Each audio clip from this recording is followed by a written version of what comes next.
Welcome back to the Blue Experience Flight Sim Podcast. My name is Blue, and we have XP72 back with us again today. And we have a very, very special guest. I like to call her Queen EFB. She's a real airline pilot, Twitch streamer, software engineer, developer of one of the best EFBs of all time. She's worked on projects with Phoenix and I&I Builds, the CEO of EFBX. We call her Katie Pilot. Welcome to the show. What's going on? Hello. Thank you very much for having me on. I've been a long time admirer of this podcast, so it's nice to be the guest. Just to say, we're keeping it equal opportunity. You are the first lady on the podcast. Just wanted to point that out. Yeah, it's a milestone for us. When I saw you at Expo as well, and you guys were like, you would be the first woman to come on the podcast. And I was like, right, this has to happen. So here we are now, yeah. True. Yeah, we had to pick the box. No, I'm kidding. No, Katie Pilot, nice to have you on. I met you, heard about you before, met you at last year's Expo for the first time in person. You showed up in Providence. And when I learned more about you and your resume, I was like, wait a minute. So we're talking about a real world pilot, a streamer, and a developer. And my thought is, how did this come about? It's like a trifecta. Like, how did you, what started first for you in terms of aviation and airplanes and stuff like that? Let's go back to the beginning. How did it start for you? Yeah, so I started my first ever flying experience was in the Air Cadets. I don't know if you have that in the US, but it's like a kind of a youth organization run by the military. So it's it was like the Air Force wing of that. So it's for kids between 13 and 16, basically, or 13 and 18, I think it is actually.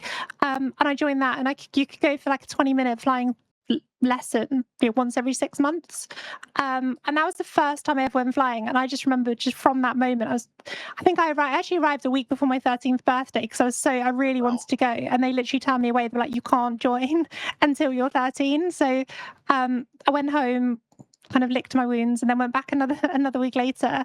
And yes, that was my first kind of foray into flying, which was 13. Well, yeah, kind of a very young 13-year-old. And kind of from that moment, having looked back, I mean, I even brought it up in my interview when I went for my commercial job. They were like, what kind of got you into aviation? I was like, look, from that moment, the moment those wheels like left the ground, I was like, this is it. I can't do anything else. So yeah, and kind of from that moment, and 13 is a perfect age really, because that's when you're starting to like kind of go into choices at school and decide on what you're going to study and all that kind of stuff. So once I had my sights set, everything from that moment on was like, right, how do I get to the flight deck, basically? So your history's basically been one focus, I guess. Yeah, completely. No biology, no science, no doctor, teacher, lawyer, just like pilot. No, just always wanted to be a pilot. But with that in mind, I knew how difficult it is to get into. I think there's a lot of people, obviously, thousands and thousands of people want to become pilots, and you just aren't enough spaces for everyone to do it. And obviously medically as well, you can disqualify you through no fault of your own. And so when I was going through school, I was like, okay, I need to keep my options open still, because as much as I really want to become a pilot, if it doesn't work out, I can't have closed off loads of doors and then end up kind of come out the other end of school and go, oh, what now? Because I don't know, maybe I find out I've got some medically disqualification, but yeah, so obviously got quite lucky with medically and being able to the timing right when the airlines are just picking up, when just as I was applying and stuff like that. But funnily enough, that's how I got into development, was keeping my options open and just doing some other stuff on the side. Wow. Okay, so let's take a step back. Like, what is the actual process of becoming a pilot in the UK, and what are some of the challenges along the way? Yes, it's quite tough. I think the biggest blocker generally is money, and I'm sure that's the same in the US. Is like you have to put yourself through flight school if there's no airline schemes and things like that, and that can get really quite. I know for me at times I was quite demoralized about it, because I was like, well, I can't afford, at the time it was like £100,000, so what, like $130,000 just to get yourself the license with no guarantee of a job at the end. And when you're coming out of school, like, you don't have that money, so you essentially have to kind of ask your parents, right? And say, hey, would you mind, remortgaging your house?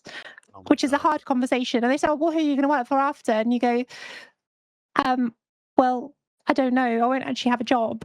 And, it's just, it wasn't an option for me. So essentially I was like, well, I'm going to have to, um, apply to these schemes if and when they appear, like these funded schemes from various different airlines, and just hope that A, they exist when I want to become a pilot, and B, that I'm successful.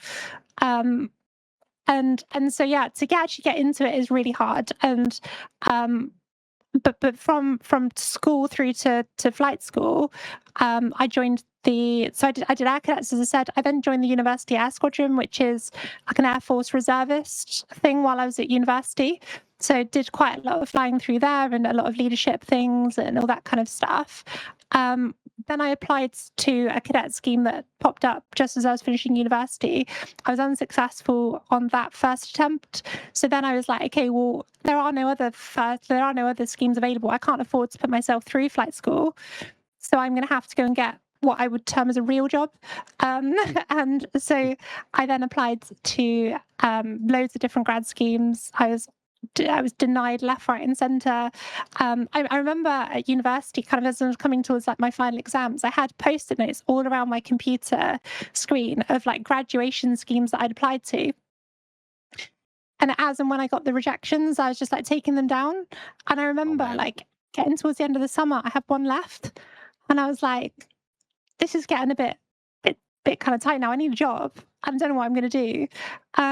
And thankfully, that one happened. I became an accountant for 2 years. And whilst I was doing that, so I was going to school in the evenings after work to do my accountancy exams. All the while, I was also still applying to these airline programs. My God. And then eventually, after 2 years, did get accepted onto an airline program. And it was pretty much the same day that I finally qualified as a chartered accountant that I got the acceptance email from my airline to say, hey, yeah, come train with us. So I was like, oh, well, that was a waste of time. But That's crazy. I mean, like, that's so long. That's so long to be applying to get into these programs. Did you ever think to yourself, like, maybe this isn't for me? Like, I mean, maybe I should do something else. yeah, completely. I mean, and even to this day, I kind of go, did they make a mistake? But it's you do kind of start to just go, well, maybe there is something wrong with me. Maybe that's just not, because these guys are professional recruiters and they're looking at me and interviewing me and going through my application, and they're just consistently rejecting me. So what have I done? Like, what am I doing wrong? And actually, it was through that process of going, what am I doing wrong? But I think it's probably what clinched the job at the end, because they actually asked me in my final interview, they said, why have you not been successful up till now? Because at the time I was 25 when I was, well, actually, so I was 23 when I got the job application. So I got the job offer. 25 when I started, sorry. But yeah, so 23, people come out of school at 18. So there's 5 years there that they're just going, well, why have you not been successful up till now? And actually, I think that was the answer I gave, which is essentially about how I'd gone away and I'd looked back at myself and what I needed to do was go and get that life experience in my job as an accountant and working with different people and leadership and talking to people and kind of basically using that as a platform to bring myself to the level I needed to be successful. And I think that was the thing for me was the fact that I'd used that time wisely while I was unsuccessful. And I think that sometimes people will get rejections and just go, oh, well, that's not for me. But actually, if you just kind of turn it back on yourself, look internally and say, okay, why am I not being successful? How can I kind of change? How can I change their opinion of me next time I apply? That's kind of the whole time I was like basically reviewing my progress. That was a So long-winded answer, basically, but I hope that we could have had a a YouTube channel or a Twitch channel called Katie the Accountant versus Katie yeah. Pilot, basically. I'm not sure We- it would have got so many views, but With so many years of waiting and rejection, like, I mean, what kept you going? What kept you motivated to continue pushing and applying for more and more programs? I think just looking back to that 13-year-old me going flying and just thinking, you know, if I told you back when I was 13, like that you would be sitting here at a final interview with a major airline, you would have been like, wow, that's amazing. So the fact I even got that far, was enough to spur me on for the next year. So like it's clearly they saw something in me. And therefore I just needed to push it to the next level. So that was very much like I wasn't being rejected off the bat, or it wasn't a medical thing. So it's like, well, if, it may not have been this year, but it might be next year. And actually, most pilots I speak to, which is interesting now, especially when I'm at work, asking people about their journeys and how all brought you to this, this part in your career. And most people say, oh, I was unsuccessful and I went and did this. And so actually, it sounds like a fairly well-trodden path that people were unsuccessful the first time. Wow. So did you have any like mentors that kind of were guiding you or helping you along the way through the programs or kind of helping you get recruited, anything like that? The only thing, I mean, I had a couple of friends. One friend in particular, she'd gone through the process a couple of years earlier. Actually, one of the years I got rejected, she was successful, and I'd driven her to her interview and everything, and we were really supportive of each other. And obviously, like, she got it and I didn't, and I was like, really happy for her, but also really kind of gutted for myself. That was kind of a weird mix of emotions. But she was really helpful, like, as I went through the process the second time, because she was able to kind of mentor me a little bit about, kind of not necessarily what they're looking for, but how I could come across better, basically. So how does that work exactly? Like with these programs, are you paying your way through school? Do you have to pay for your flight hours? Do you get accepted into these programs and it's like kind of like all encompassing, like you everything is paid for, you just go from zero to hero? Are they teaching you from 0 hours, zero experience to like being an airline pilot? Like what's that process like fully? Like and what does it cost? Yeah, quite. So it depends on the program. My one was fully paid, which was fantastic because, like I said, I wouldn't have been able to do it without that program. But the the way that it works is either you pay yourself, as in you pay for yourself to go, which is it's known as whitetail. That's what we call it. Basically, it's like you don't have an airline, so therefore we call it let's say whitetail. And then or you can be tagged by an airline, and literally it is like zero experience to then just take you all the way through. Which is a big pump from the airlines to say we think you've got what it takes. But Wow. Is it yeah, is it an intense process? Because I'm imagining, you go from flying a small plane to flying a commercial size airliner with multiple people, hundreds of people on it. How is that process? Is it intense? Like, do you even get a chance to think about it? You're flying a lot of people now versus like two or three people? it's funny because my logbook literally goes from if you actually go through it, it's like Piper Archer, Piper Seminole, Piper Seneca 5, and then literally the next day is Airbus A320. Um, Wow, Obviously, crazy. there's simulator sessions in between that. You're not like, you're not just going flying in a 320. But yes, it's intense. Of course, it is intense training. But at the same time, like you kind of feel ready for the next stage every time. The same way when I did my command, I felt ready to go through the command training, and even though that was like drinking from a fire hose at sometimes, um, it's intense. It's a lot of work, but you kind of do feel ready, and you are supported as well. I mean, the training department and the training captains and everyone, they're fantastic. They're, especially if every single pilot will have some sort of hiccup at some point in their career. Like, it's ask anybody, they'll be, might have been struggled a bit with crosswind landings, or it might have been certainly struggled with understanding a certain system, or everyone somewhere will have a bit of a stumbling block.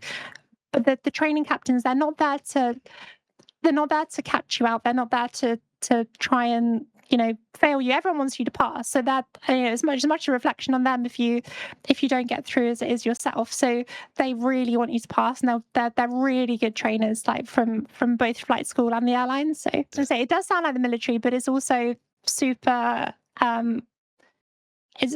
super like warm and friendly. I don't know what military training's like, but I kind of imagine Forrest Gump style, like someone shouting at you like that. But it's none of that. But yeah, in terms of, it's very much coaching rather than kind of beating you with a stick, basically. Right. So here's my question for you, because US cinema and the UK is different. US has 1,500 hours before you even step foot in a commercial airliner. What do you think about that? Like, is that a good thing, bad thing? What are your opinion on that? From personal experience, the first time I flew passengers, I had about 200 hours, Mhm. which but like I had 200 hours total time. Most of that was in an Archer, and I'd done a sim course. I then gone. You have to go and do circuits in the 320, which is quite good fun. That's called base training. So that just proves you can take off, land, and you do 6 circuits. They do have to do a go around as well, and so that signs you off to then go and fly passengers for the first time.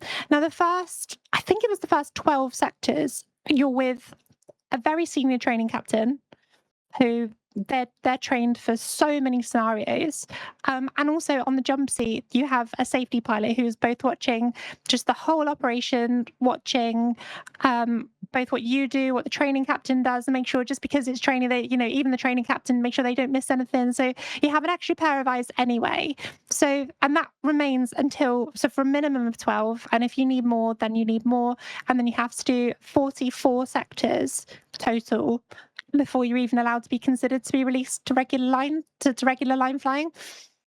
So, like, by the time you're coming out of training, you're probably on, I don't know, like, call it, it's probably about 400 hours probably total.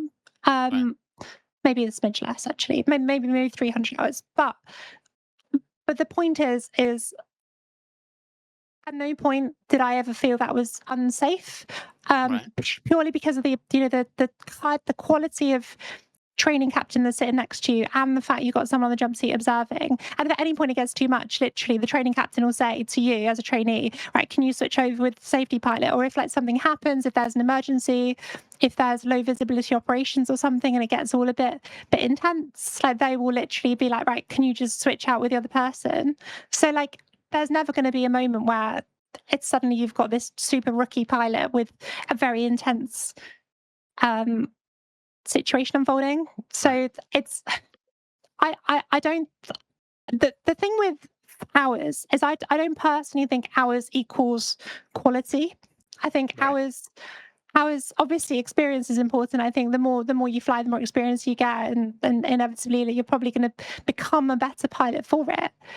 But that doesn't necessarily mean somebody with 500 hours is less good than someone with 1,500. And actually, when you think in the States, the majority of people who are flying their first airline job with 1,500 hours is coming out of probably being an instructor somewhere where they've not been flying an airliner anyway. So therefore, Right. like, yeah, okay, they've been flying, but it's not the same type of flying, and they've Yeah. been instructing. They haven't been working in a multi-crew environment. So like, it's obviously valuable time, but I wouldn't say that it's like, I don't see the European method as being unsafe Right. or inferior either. Tell me if this makes sense, because what I've heard is that, from pilots, I'm a simmer. I play with a mouse and keyboard, but Mm. what I've heard is that at 1,500 hours in a Cessna or a Piper or whatever, you have to unlearn certain behaviors to fly an airliner or to exist in the airline environment. So that's kind of like counterproductive. You'd have to do 1,500 hours. Does that make sense to you? Yeah, Too much flying in a small it plane? without quoting airplane, like it is an entirely different flying altogether. Mhm. Um, and it just it's like I said, all experience is valuable experience. So like if you've gone and done 1,500 hours in a light aircraft, then you can put that to good use when you come to fly an airliner. So that's not, it's not, I'm not saying that experience is pointless. It's not. I think anyone who does it, then great. You're probably gonna be more experienced when you come to the airlines.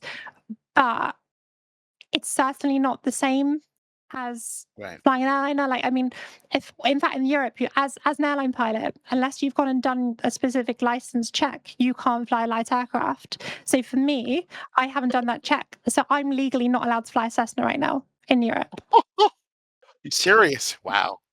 So whenever I go flying in a light aircraft, it's always with a friend because they've got a license. Like I went flying last month or maybe the month before, and it was actually with a first officer that I've flown with, and he has his license, so he was like, "Hey, let's go flying." I was like, "Okay, cool, let's go."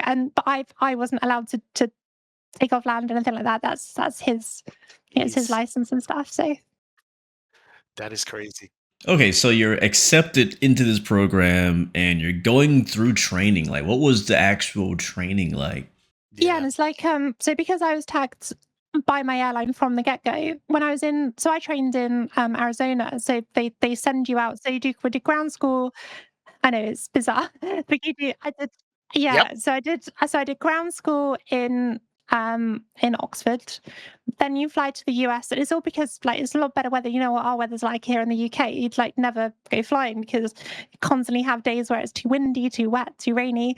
So we went to Arizona where like 99% of the days are flying days, and we had an EASA program. So like whilst you are, I want to say EASA, like it's the Hmm. European, it's like the equivalent of the FAA, but FAA. Right. but the European version.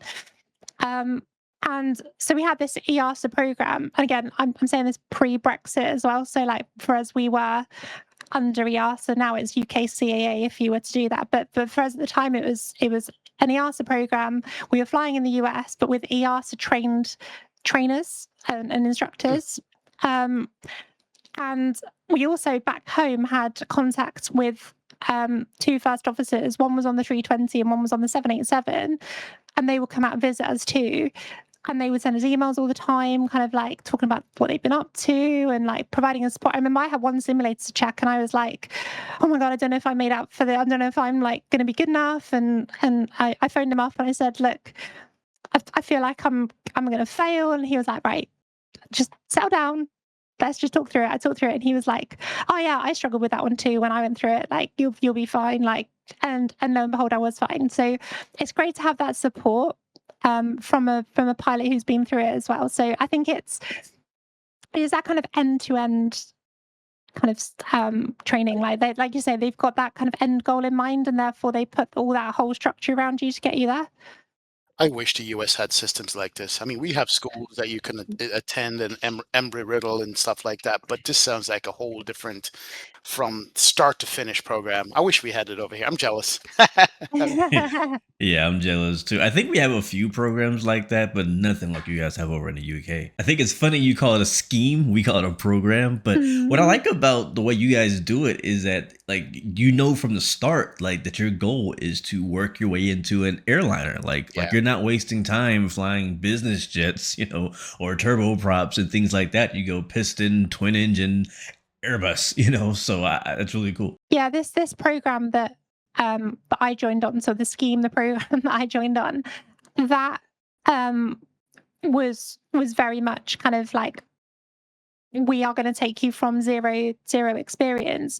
And that meant that, like I said, they were taking a punt on you. Whereas at least in the US, like you've already shown that you've kind of got that commitment because you have started the process. So I can see merits on both sides for sure. But with that said, the training, the recruitment process is so intense that you would hope that anyone that does get to the end, I suppose, is showing quite a bit of Right. willpower to get there, I suppose. So you get accepted into this program. You have no experience, no flight hours. I mean, did you use flight simulators to kind of help you through training? Like, when did flight sim come into this Hey, story? you stole my question, man. That was gonna be my question. Yeah, where along this process did Sorry. flight sim come in and why? It's funny. So, flight sim has always been a part of my life in some way, shape, or form. I mean, my dad had flight sim 95 on like I don't know if you remember, like back in the 90s, like quite often you'd have like the family computer. Mhm. And that was in our living room, and I remember one Christmas they were there, like they had Flight Sim 95 was on, and they were, my dad and my granddad were like trying to land this Cessna at Makesfield, and they spent that, obviously mouse and keyboard, no joysticks and stuff, and they just couldn't do it. And then eventually they did it, and they were so excited because they were coming in as perfect, and they landed, and the whole thing just like smashed into pieces, and they were like, what on earth, why? And then a little memo came up and said, you forgot to put your wheels down. And No. I just remember kind of like, so that's my earliest memory of flight sim kind of coming into my life, I suppose. And then I remember going to my grandparents' house when, like, they'd be looking after me when I mean, how old would I be? I don't know, like late 90s, but late 90s, within 7 or 8. And my my granddad would be looking after me. So I remember I used to get a road map, like a road atlas thing, and I'm like, okay, the airport's here. I want to fly to this airport. So if I draw a line from there to there and work out, he had a little like compass. And I was like, okay, so if the heading's going to be about like, I don't know, 070. And then I go upstairs on his computer and I jump into Flight Sim 95 in the Cessna and I fly from A to B using what I'd done in the roadmap and hopefully find the airport that I was trying to navigate to.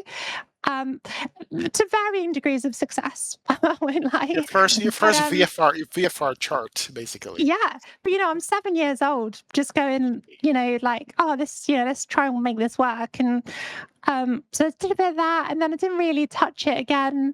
Did a bit. I had FS 2004.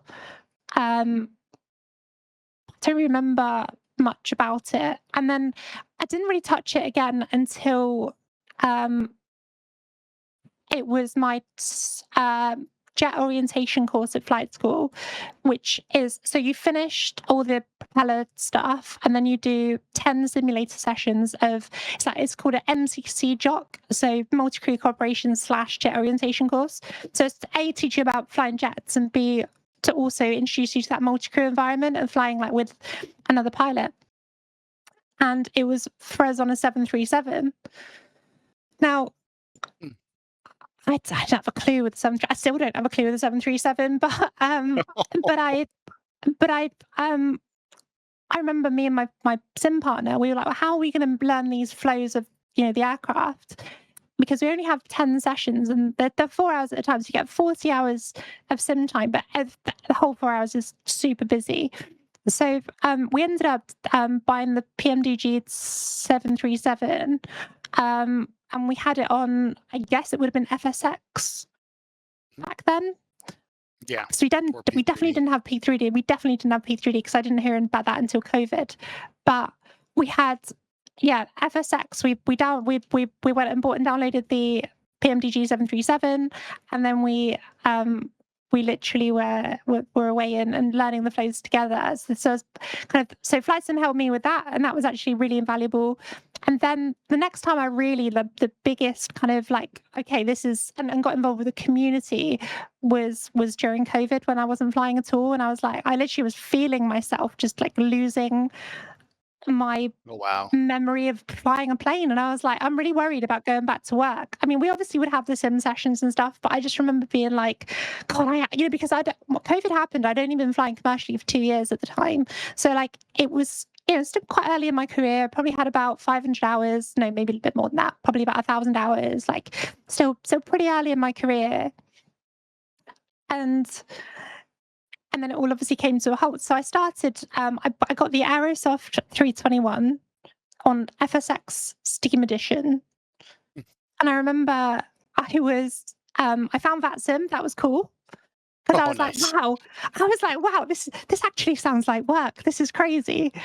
But what I love, and slight tangent, but what I love about VATSIM is the fact you can go anywhere in the world and all of the idiosyncrasies of that specific place exists. Yeah, like, people, it's not even just the accents, it's even their, like, the way they control you. It's like, you can bet your bottom dollar that if you go into Rome on VATSIM, they're going to cut you into a really sporty, like high and fast final. That happens in real life as well. Like, you can guarantee that, you're departing out of London, they'll put you on a heading. They're not just going to leave you on the SID. Like, it's exactly the same.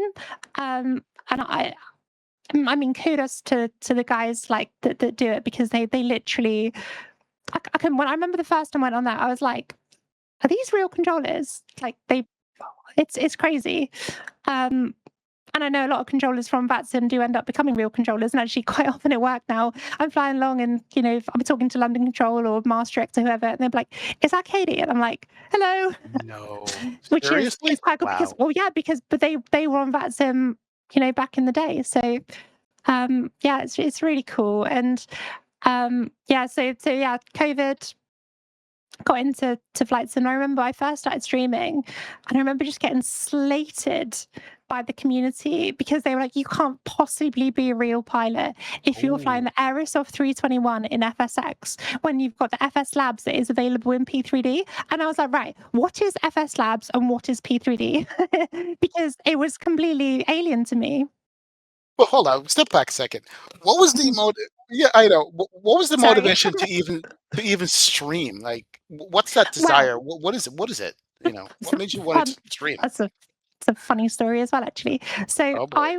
I was flying on VATSIM out of London, and being a woman on VATSIM inevitably leads to people sending you DMs.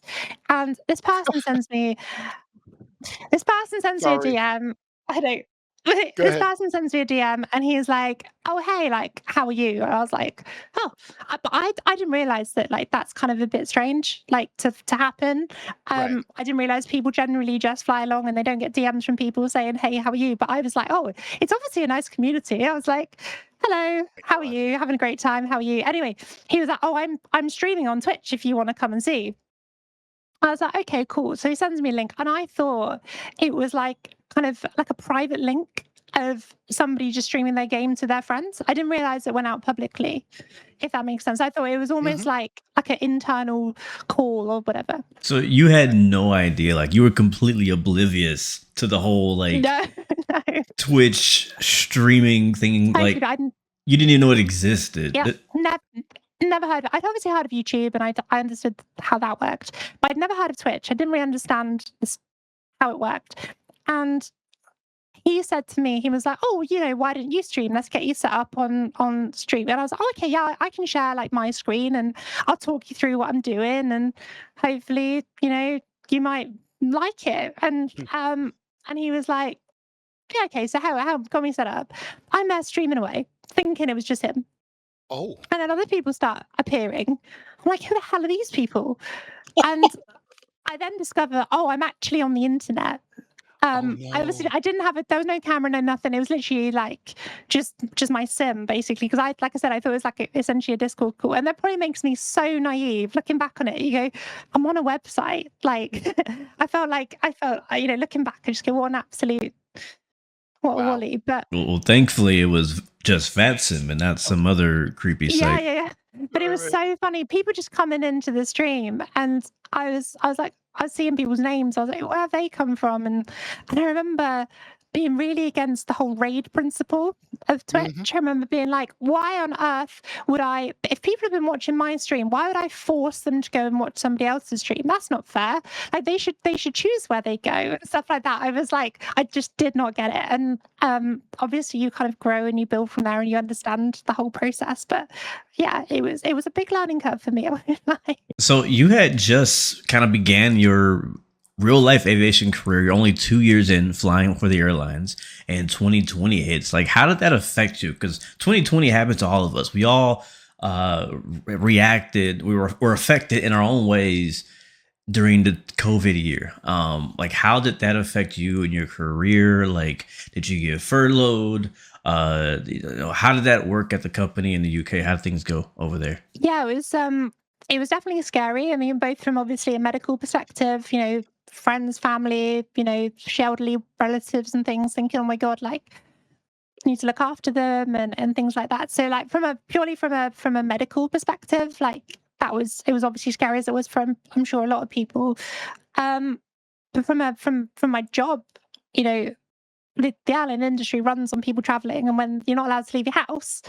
And I can also see that even once people were allowed to leave their houses, they also probably wouldn't be allowed to travel internationally and stuff. And obviously, being from a very small country, pretty much every flight that goes is international.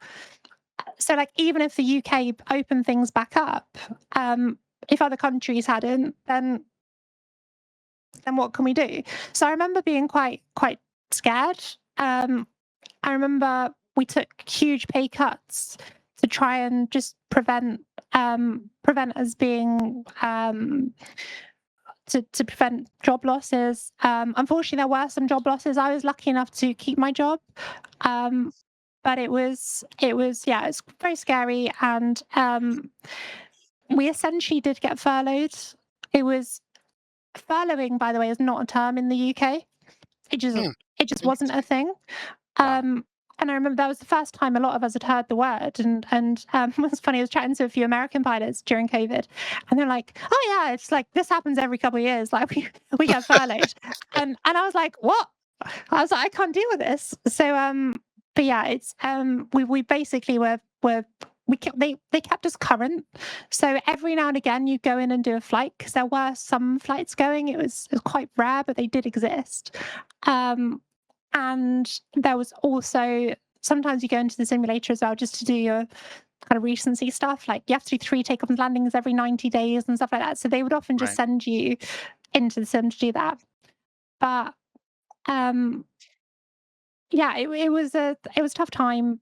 But looking back on it, what what what an amazing opportunity to, like you say, pivot and do some other stuff. And that's actually, like I said, that's where streaming came from, and that's where I mean, if COVID didn't happen, I wouldn't be here talking to you guys because I would never have discovered Twitch. That's simming I would have known about, but I probably wouldn't have done it.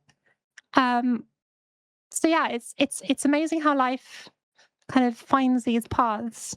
Getting all Yep. philosophical now, but it's like these moments that just cause you to go in a different direction.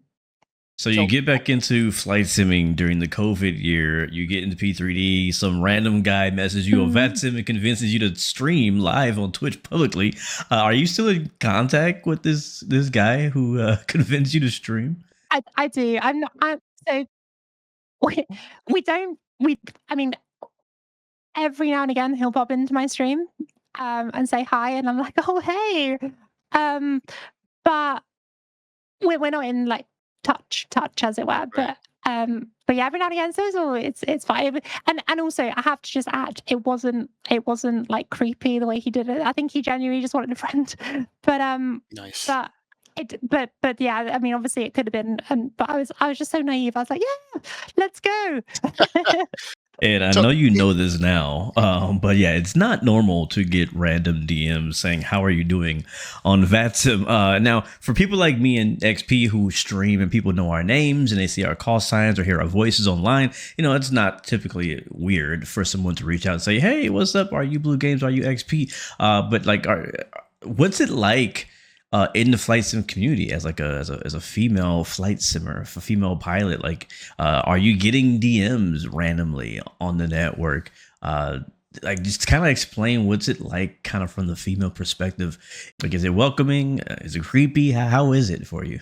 I think very much the same as you in terms of people contacting, like especially now because I'm a streamer and things like that. People generally they'll contact me now and say, "Oh, are you Katie Pilot?" And I'm like, "Oh, hey, yeah, that's me." Um, but in the early days, I would definitely say the community's got more like inclusive over the years. I think people are generally a lot more supportive, and I think that's actually testament to a lot of the work the streamers do to like highlight these things. And I know VATSIM have done a lot of work as well to try and like stamp out kind of just basically bad behavior on the Right. network. And during COVID, yeah, there were comments made over the radio of like just sexist comments or whatever, and you just kind of go, oh, whatever. But the guys at VATSIM are amazing and they don't stand for it. And I think when I did World Flight, there was a moment, I think it was a couple of years ago, and someone kind of basically just like replied on the frequency in a really high pitched like voice back to me. And I was like, you know what? I don't have to be here. I don't have to do this. So Wow. I just took my headset off. I went out the back of the sim. I said to one of the boys, like, can you take over? And I just chatted to the guys. I was like, I got a bit upset just because I was like, I'm here trying to raise money for charity. And I've just got someone basically trying to like take the mick out of me. And I think that it's moments like that you just go, at the moment it was a big negative, but it turned into a huge positive because the amount of people who rallied around and supported. And I remember the guys at SimFest, they sent messages and they were like, look, don't know who it was, but just know we've got your back and all this sort of stuff. And so that's so lovely, knowing that there were far more people in my corner than this one person. Actually, I think they did get in touch with the guy and he turned around and was just like, well, I'm sorry, I was just messing around. I didn't realize. And so it all came good in the end. But I don't think he probably didn't realize that actually that can affect somebody. And so I think but I deal with it, my day job as well. You get passengers come on and say things, and um, you, you know, um, they think they're being funny, but when you hear it, every time you go flying, it becomes less funny. Hmm. So You're saying it I carries think, over into the real world as well, huh? oh yeah, it's like, so I've just come up with quite a few rebukes to it. So, like, for example, I had a passenger getting off the plane, um, and and he made some comment, I don't know, about the parking or whatever, and I just said, yeah, they let us vote and everything too. Like, and it's just like, you just kind of make some kind of, just to make them Quick, realize how absurd their comment yeah. is. You can do it in a friendly way. You don't. I think you just kind of come up with ways and means of like protecting yourself against those things. But yeah, it's like I said, definitely in the last few years on VATSIM, it's become a lot better from my perspective. And I don't know what other people have experienced, but It's funny. That's a good question from Blue, because me and him speak all the time. Me and Blue speak all the time about the demographic, like where are our followers from, who watches, and the ratio to male, female as far as percentage is very low in Flight Sim. And I know you probably don't carry the mantle of, well, I'm the first female streamer, but do you ever think or ask yourself why more females don't get into Flight Sim um, at all? yeah, I think again, there has been an uptick for sure. Um, that there are way more female streamers now than there ever were, and certainly when I look at um, the Navigraph survey they do every year and stuff, like, things are shifting Picking slightly. up. But I definitely would say that one of the reasons is it is so overwhelmingly male that just is a bit intimidating. Um, Purely because, if you just imagine, I suppose, if you flip around the other way, imagine that you guys were trying to join a community that was 97% female. Yeah, I I was a mean, we flight might attendant you before, you so might I love it. understand it. But it kind of, I think you suddenly you just feel a bit different by definition. Um, and so the only way I've managed to combat that is just have a really strong, like, team around me, and some really good, like, friends, and certainly when I was streaming, like, moderators and things like that. Like, that was probably the way that I got through that. Just finding some really good friends, and that again is what Flight Sim brings. I think there's loads of, like, really good people in the community. Hey Google, turn on the office lights. Sorry, There you that go. that happens at 4 hours after sunset. Like, it's on a Yep, timer, and it's now mine 1:30 in the too. morning. Mine too. Mine does it Sorry. at midnight. Yeah, yeah, I understand. I'm so sorry. Oh yeah, mine does it at midnight. So maybe on a more serious note, but me and XP, we often talk about this, and it's been confirmed in the Navigraph surveys. But I guess can't help but wonder, like, why aren't there more women, more females in the flight sim community? Like, the percentage is very, very low. The amount of women who are actually participating in the flight sim. Like, why is that? Why aren't more women playing flight sim? I think there's an element of it's just not something, unless you have a real passion for aviation, like, it's unlikely that you would get into it. Um, but I would say, in terms of, I know plenty of women who sim but don't go on flights, but don't go on online, purely because of the fact that I'm just a bit nervous to key up the microphone, because the second you do, everyone's like, "Oh, woman," and and that True.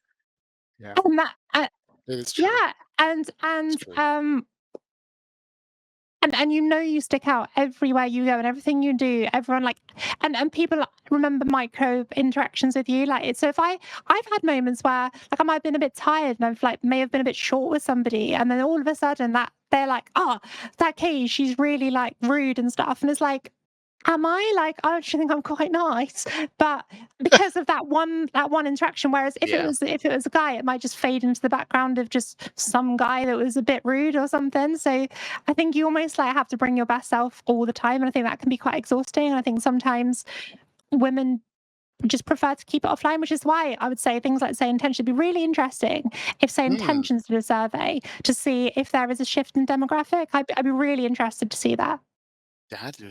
That would be interesting. That does make sense. So maybe there are more women playing flight sim. They're just not on Mm, VATSIM. They're not online. They're not in Discord. They're not in the chat. Yeah, Like, yeah, maybe that's the case. true. I yeah, must. Yeah, I must it's say just that flying on intimidating. VATSIM. Yeah, I on VATSIM, it is refreshing when I hear a female controller. It's like, yes, sounds better than these guys. These guys are rude. And I'm kidding. Women is always nicer. It's good. So let's add a third element to this. So you're real world pilot. You're doing the streaming on Twitch, and then somewhere in that you find the time to develop. Like, like how did you add that? Where did that come from? Is that the accounting background? When did you start know, or when did you know you could even write code or develop or anything like that? Where does that come from? Have you ever heard of the website called Bebo? Don't know if that V- ever made it to the US. Vivo. Bebo, Bravo Echo Bravo Oscar. It's a website. It's now defunct, I believe. Maybe they were trying to bring it back. I don't know. But it was a social media platform back in like early 2000s, and it predates 2005. like yeah, so like predates like Hmm. Facebook and stuff. And we basically you'd have a profile. You'd become friends with people. You'd have it's quite savage actually because you'd have a top friends list, so you'd have like a top 10 friends. So if you ever fell out with your best friend, you'd like move them down the list a bit, and then they'd notice, and then they wouldn't talk to you at school the next day and stuff. Yeah, and then you'd have you could share the love with people, and you'd have like streaks of every time you share the love. Anyway, so you would create your profile, and when you were creating your profile, you had loads of templates and loads of like skins and things like that you could do. But there was also an HTML editor, and Yeah. I'm the kind of person who was like, well, I want the best profile. So I'm going to modify the code and just make it look the best. So I just go and make some changes and see what it did. And I go, oh, okay, so that does that, that does that. And then but again, complete chance. I was in a IT lesson at school, and my teacher just at the end said, oh, by the way, we're going to do coding lessons at lunchtime. If anyone's interested, come along. And I was like, oh, great, I can go and learn something. I can make my page better. So I showed up, and literally from that moment, I just got hooked. I was like, this is so cool. Wow. Um, and then yeah, it just kind of flourished from there. So like went from HTML, and now I'm doing all sorts of stuff. But yeah, I started with just making kind of very basic HTML pages, and yeah, went from there, and Basically, then it moved around. started because I want to have the best page possible. Let's show myself. Literally, Wow. I was just like, I just wanted the coolest page. Nice. And so you just started dabbling in it. Right. So, what was your first flight sim project, and like, how did that come about? It was so Phoenix was the first flight sim project I did. Um, and I'd become friends with one of their developers. Um, by sheer chance, we got chatting, and we were all just hanging out on a Discord call, and I brought on my screen to share something, and I had Google Maps open, and he was like, "Why is it zoomed in on my house?" And I was like, "It's it's not. It's zoomed in on my house because it like naturally knows where I am." And he was like, "What?" And he was Oh, like, "Hang on, do you do you live here?" And I was like, "Yeah, why?" He's like, "I'm literally about 200 meters away from you." no. So anyway, we were like, oh, let's go for a coffee. So we did, and then we got chatting about each other's backgrounds, and then from there, he was like, "Oh, we're making this like 320, and obviously you're a 320 pilot. Would you mind like advising and stuff like that?" And then I said, "Yeah." And then they were talking about EFBs, and I said, "What are you doing about are you going to have a EFB?" I was like, "Well, we don't know." Blah blah blah. And then basically I was like, "Well, how does it work?" And he's like, "Well, it's kind of like a web page." I was like, "Oh, hold on, I can do web pages." And then it kind of went from there, and had a chat with Amir, and then we kind of came to an arrangement, and it coincided, and it's all chance, isn't it? But it coincided with my I had a medical sign off from work, which meant that I was signed off. I was signed off for about 9 months, I think, in total. But that meant I was kind of just I was okay, but I was like not really overly mobile. But that was perfect because it meant I literally set up my computer on my sofa with a screen in front of me, and I was like, right, I'm going to code this 320 EFB for Phoenix. So it kind of like it was kind of good timing that I was off, and it also gave me a really good distraction just to get better. And I'd Yeah, say that it's just chance, isn't it? the minute I saw the EFB in the Phoenix, I knew there was a different touch to it.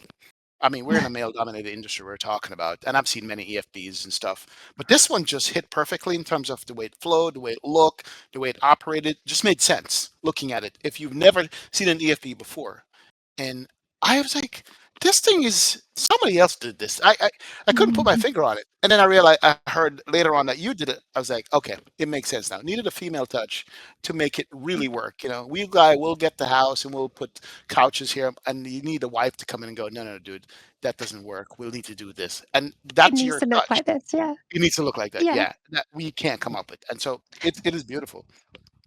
But there's also an element of, in terms of like workflow, like I know the EFB I use at work every day. So Right. when there's kind of like, I kind of know what is needed to make a successful EFB. Um, and the one good thing about flight sim EFBs is the fact there's no regulation around it, apart from obviously just making sure that it's all, above board, and it's all, you know, um, respects intellectual property and all that kind of stuff. But as long as you are kind of playing within the rules, like you're pretty free to do whatever you want to do with it. Um, and that's great. Because I did consider doing some work for real world aviation and creating apps for real flying. And then I was like, I looked into it, and the amount of red tape and the amount of like authorization you need to go through to get things like approved by the regulator and stuff is really hard work. And so it's kind of the perfect opportunity to make my two worlds collide, both like the development side and then also the flying side. Ah. And that sounds really probably a bit strange, but making that for real world aviation, like I said, there's a lot of like red tape and there's a lot of like hoops you have to jump through and all that kind of stuff. Whereas like for flight sim, you get that you can make something that's kind of cool that's never been done before, but also you get that instant feedback from the community. I remember when Phoenix launched and it had got such a good reception, and everyone was like, wow, this is amazing. And I'm watching people stream it and having the best time like that.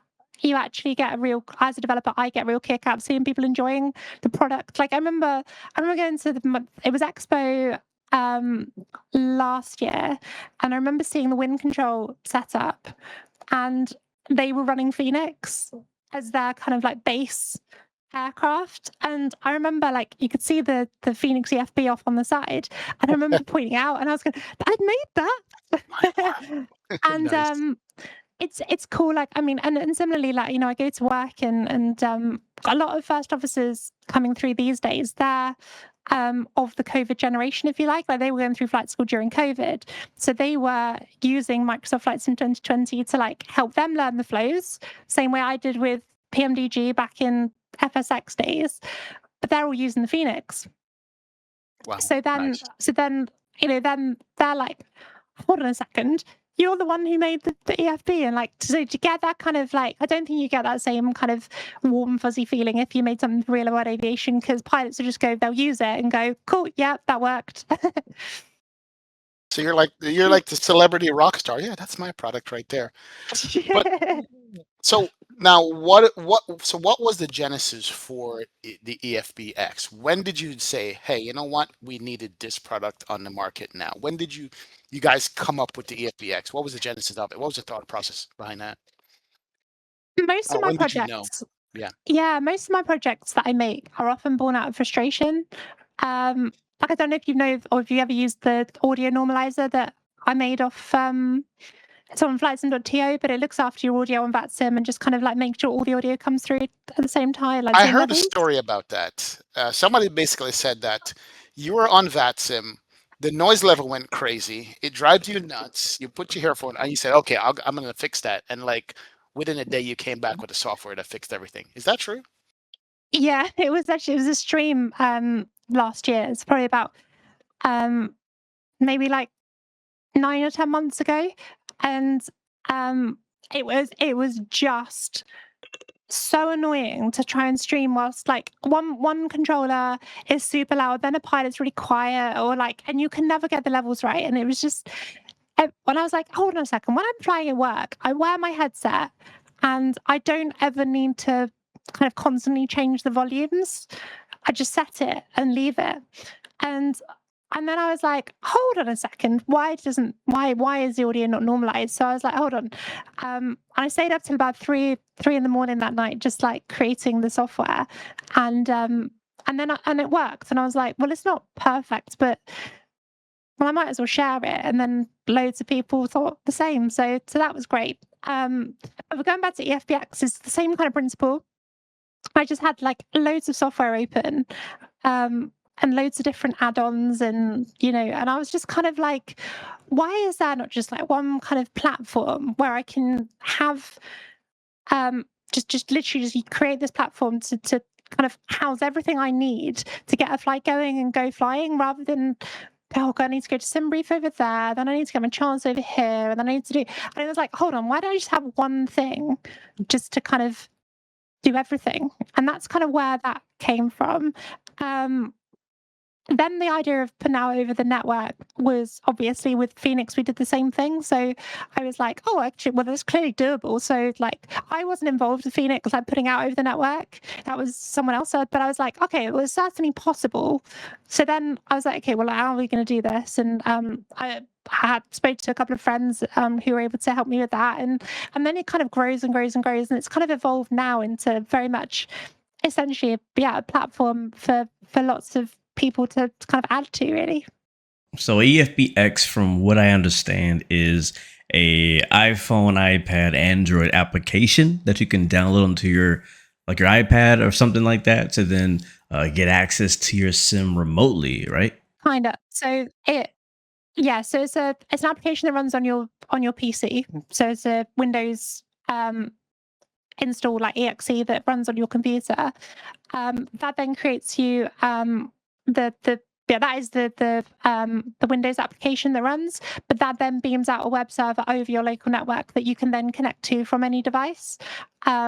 We are planning to have an app on both the App Store and Google Play Store, so you don't even have to like mess around with putting it trying to put it in a web browser. Right.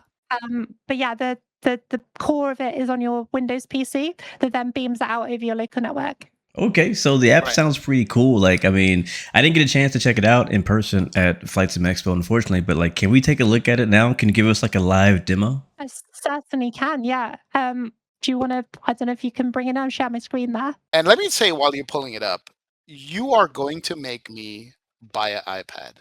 Seriously. Sorry.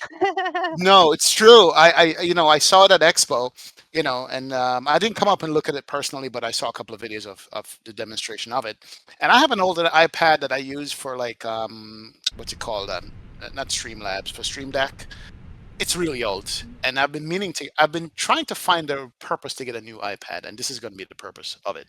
I'm gonna get a new iPad just for this, just to have in the simulator.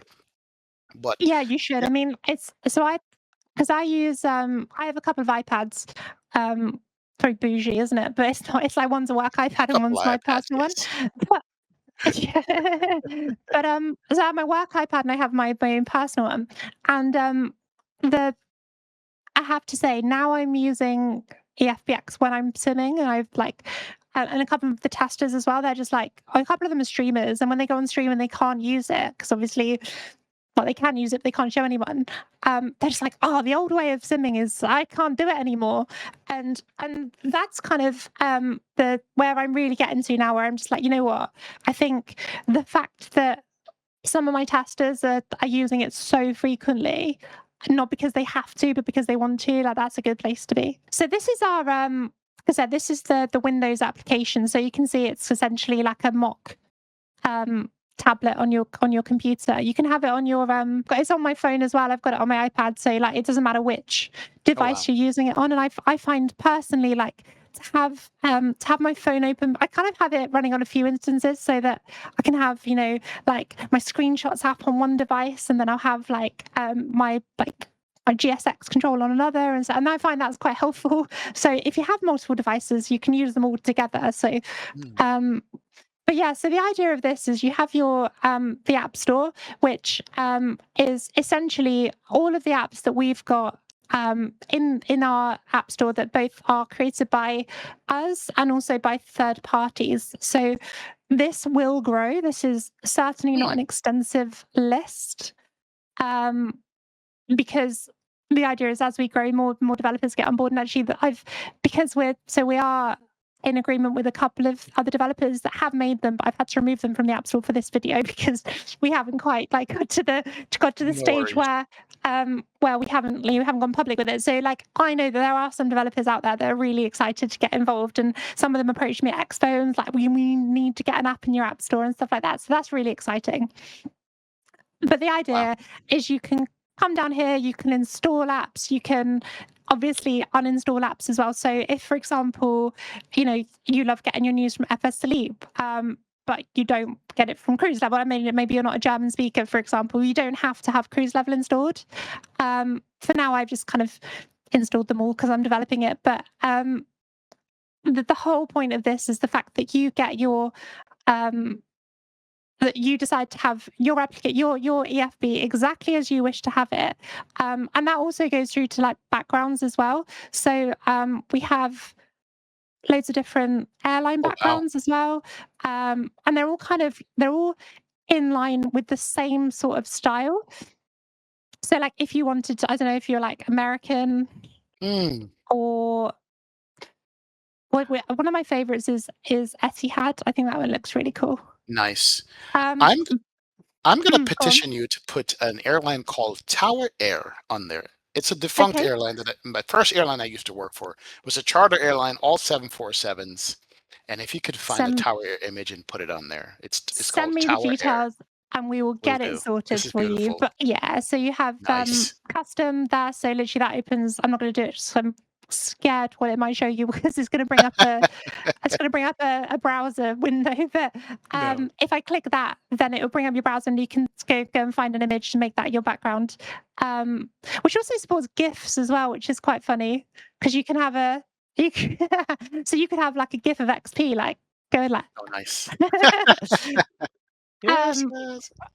but yeah, so you have, and this can be tied to SimBrief as well. So, for example, if you're, I don't know, you're flying Air New Zealand, one selector, and then have your Air New Zealand background, then you go and do a SimBrief plan that you could be Delta, then it will change you to a Delta background. So it's up to you, and that's only if you've turned the setting on. But So say if this you again. want to So keep type, hold on, if you file a flight plan, whatever airline you file it with, and if you turn the setting on, it will change the background to that airline. correct. Oh, wow, Yeah. that's cool. That's pretty cool. Um, That's sick. yeah, Yeah. just like a yeah, it's those little things that I know the simmers appreciate. I've been in the community long enough that people love their own backgrounds and they love to genuinely feel like they are flying for the airline that they are flying in the sim. And I thought that was quite an important touch for me to include that. So we'll go back to default. So also, not only that, and when I talk about connectivity, the whole thing is totally connected. So I'm just on my phone right now, and I'm going to change the background on my phone to Air New Zealand, and it's immediately changed it on there. Oh, wow. So if Okay. I change it to Finnair, so I'm changing it on my phone, and it just immediately connects up across all your devices. Oh, man. Oh. But yeah, so the whole point of this, like I said, it's entirely your own. The apps themselves can be moved around, so you can decide to have them wherever you want them to make it exactly yours. And that's exactly how it is in real life. When we have our EFBs, all the apps themselves are in the order that you want them. The apps that you install are only the ones that are going to be relevant to you. I don't need to install performance calculations for a 380 because I don't fly it, but in Right. terms of, that's what I'm trying to bring across to the sim world. So, question for you. I see you Yeah, have, for instance, Phoenix and you have FS Lab. So if you click on the Phoenix, that will bring up the Phoenix EFB. Wow. Okay. There you go. correct. All right. Perfect. And did you notice as well how there was no I didn't need to go and find an IP address. I didn't need to go and didn't need to do anything. It's just there. Right. I tell you, what we can do, if we literally like put, I don't know if you can see this, just zoom in on the fuel. Fuel on board. So if we set, where's fuel, that one there? So if we set our fuel to like that and we just hit apply and then load aircraft. Instant. So it's instant. There it Obviously, is. I can do that on my phone, my other devices as well. And but that's not the only thing that can control Phoenix. So we have our own eBrief app as well. Now this is going to shout at me because it's an old plan, but this is also can control your aircraft as well. So we have, and this is very similar to real life. So in fact, let's just rewind slightly because we can go to our SimBrief plan first. So the place you probably would start first off would be in the SimBrief app, because that's where you're going to plan, right? So this is linked in with SimBrief's API. The first thing, when you first open this as a Sim, you just have to link your Navigraph account. So there'll be like a QR code that you scan. I'm sure we're all kind of used to that. And then it will suddenly show you this. And this is scanning. It's scanned your community folder for where your sceneries are. So I'm going to filter on 2024. And so there's Dublin, and tells you we've got the MK Studios version 2.3.3. So if I press set that as departure, you can notice it puts it over here. And then let's say we're going to fly into, London Heathrow, we'll set that to arrival. Let's say, because we are in the Phoenix, so we'll do 320, and we're going to be in a CFM 320. And I think we are a Shamrock. So let's do, what is it? EI DVK. So we'll do EI DVK. Be like, should be, I don't know, Shamrock 123, and we'll be Shamrock 123. Obviously there's loads of different formats. That's a SimBrief thing, right? So you can have your own OFPs of whatever format you want. Right now we've got Lido. We'll just put 3 alternates just so you can see something in a bit. And then you just have all of your, so that's planned. And obviously it's the same, you guys are probably used to SimBrief, but it's the same kind of process. We have a countdown time of when we're due to depart, and then you can generate your plan. So there we go. So that plan is now generated, and we've got export to eBrief. You can pre-file on VATSIM, IVEO, POSCON, etc. So that just takes you away. You then hit pre-file and it's just done. Right. So you haven't had to leave the app or anything. Then you can export to eBrief, and this is the app I was just about to show you. But we're now going to say we've planned our flight. We'll go to eBrief. That then takes you to this app, and it now has your full plan, weather, NOTAMs, captain's acceptance. If you want to sign for it, I will just add that is not saved anywhere. So like, don't panic if you put your real signature in. It's not gonna, like, not being beamed out to us. We're not gonna start collecting people. Yeah. So this is, I don't know if you picked any of these up at Expo, but we have this like stylus pen, which is pretty cool because you can use it to like write and stuff, and I found that super helpful. And then what you can do, so then you can go into here, you've got your timeline for departure. So you can see the gate is open, then the gate's going to close, like standard. So scheduled off blocks time, estimated off blocks time, target start time, CTOT is your calculated takeoff times. That's like your slot time if you've got an event going on, and then your target takeoff time just there. I'm already feeling pressure just looking at these time slots. Wow, you should. Good. That's how it's like in real life. Wow. And actually, obviously, you have your VDGS in real life, right? So you literally, we're there briefing, and you got people getting on board, and you've got a time. You literally got a countdown timer in front of you, being like 23 minutes, 22 minutes, 21 minutes, like, and you sometimes you feel a bit of pressure. Then you have your brief that you can obviously like draw all over, one thing I'd like to draw your eye to is just how like responsive it is. Like it's not kind of your typical kind of, we've kind of got used to things being very Laggy, but it's I've noticed that. Everything is been instant when you click on it. It's not dragging. That's pretty good. Yeah, It's and it's light. very much designed to be light. And you'll notice like we can highlight stuff as well. You can change Mm, the colors and things like that. So okay, that I'm in allows love. you to, and that That is is sick. persistent as well. So Yeah, yeah. I'm gonna get and an Amazon and order an iPad now. and This is sick. yeah. But I have to say, like, this really comes into its own when when you are using it on an iPad. I know for me, um, I use it on an iPad. I don't, apart from when I'm developing, I don't really use this version, as in the Windows version.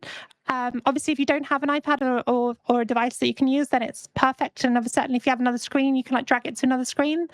Um, but then um, we have this. So this is very faithful to what we have in real life in Mhm. terms of the fuel decision. So what we actually do at work is we'll meet up with the crew, do your kind of pleasantries, your introductions, and then you go through the brief and you have a look through the weather, the NOTAMs, the state of the aircraft, if there's any MELs and things like that. And you then, as a crew, both you and the flight officer, you and the captain, whoever, you both come up with a decision on how much fuel do we think we need. So like the plan gives you kind of basically a minimum fuel, and that is what the the company think as an absolute minimum you can take. And obviously, if there's weather or there's some aircraft defects or there's a NOTAM to say, oh, with that airport's like down to one runway maybe or something like that, you think, okay, maybe we'll take a bit extra because we might end up holding or whatever. So you kind of make a bit of an informed judgment on that.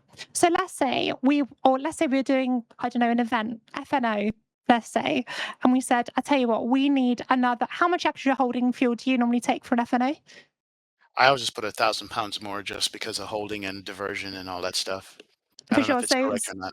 Maybe an well, extra that's the hour. thing, right? But that's the thing, right? So an extra hour. So depending on what you're flying, how do you know like, what an extra hour is?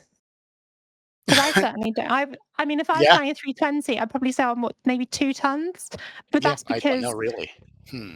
yeah, and obviously if you're then flying a 350, well, what is it for that? I don't know. Like you just True. kind of, it's a total kind of finger in the air kind of job, right? So this basically allows you to change your alternate. So let's say actually I don't want to take East Midlands, I want to take Birmingham. That will then change that and recalculate your plan. And similarly, we could say, all right, actually, we're doing FNO today. Let's take 2 hours holding because we're feeling really scared. And that then recalculates. So it says, So it converts the time into the amount of fuel you need for the specific aircraft. That's correct. crazy. That's So crazy. yeah, That's so crazy. you don't Wow. need to kind of worry about it. So you say, okay, well, it's a really busy night tonight. We might end up holding for ages. Like, let's just bung another 2 hours on, and then we don't have to worry about it. That then obviously gives us 11.2 tons there, and this is in kilos, by the way. So sorry Mhm. for American viewers. Non-freedom um, units, but yeah. yeah, no, sorry. And we have different ways of fueling. So you can either fuel via GSX, instant, fast, Mm, realistic. Now, um, again, it's all integrated with GSX too, like on all aircraft. So like you don't need to think, oh, does that aircraft, is it compatible with GSX? Like it just works. So if I hit order, it calls the fuel agent, and then once the fuel agent picks up, the fueler will come. wow. I promise you, there we go, fuel truck. Yeah. Yeah. So yeah. Yeah, which actually, but that's realistic, right? Because in real life, we hit order, and then the dispatcher does all the the liaising with people. Like, it's not it's not we don't really deal with the fuelers directly. It's someone else Right. does it for you. Um, but so there you go. Fuel truck's on the way now. What you can do, the best thing about this for me is the fact that whilst that is going on, we can go off and do other things.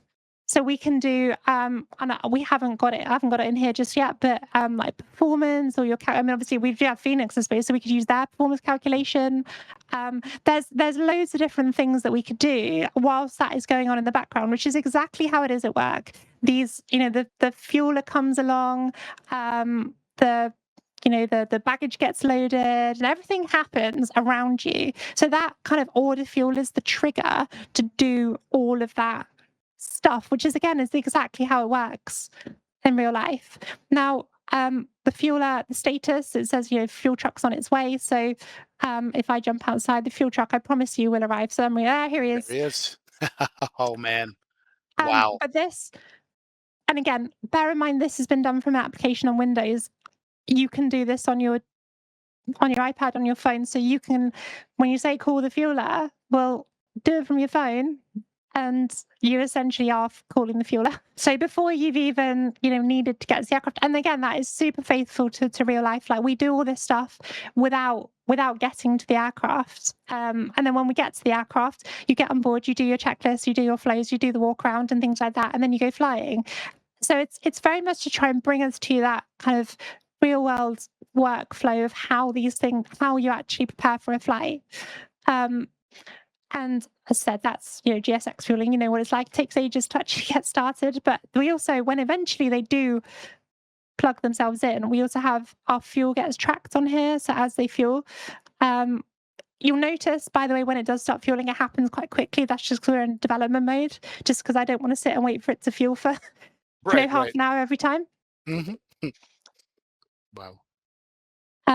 Obviously, yeah, you can then go off and do other stuff. Now, one other thing while they're doing that, I'll show you, is we also have the ability to close your apps as well. So you just swipe across on the right-hand side and it brings up all your apps that are open. So if there's apps that you're not using anymore, so for example, and let's say we're done with the App Store, you can just close it and it's done.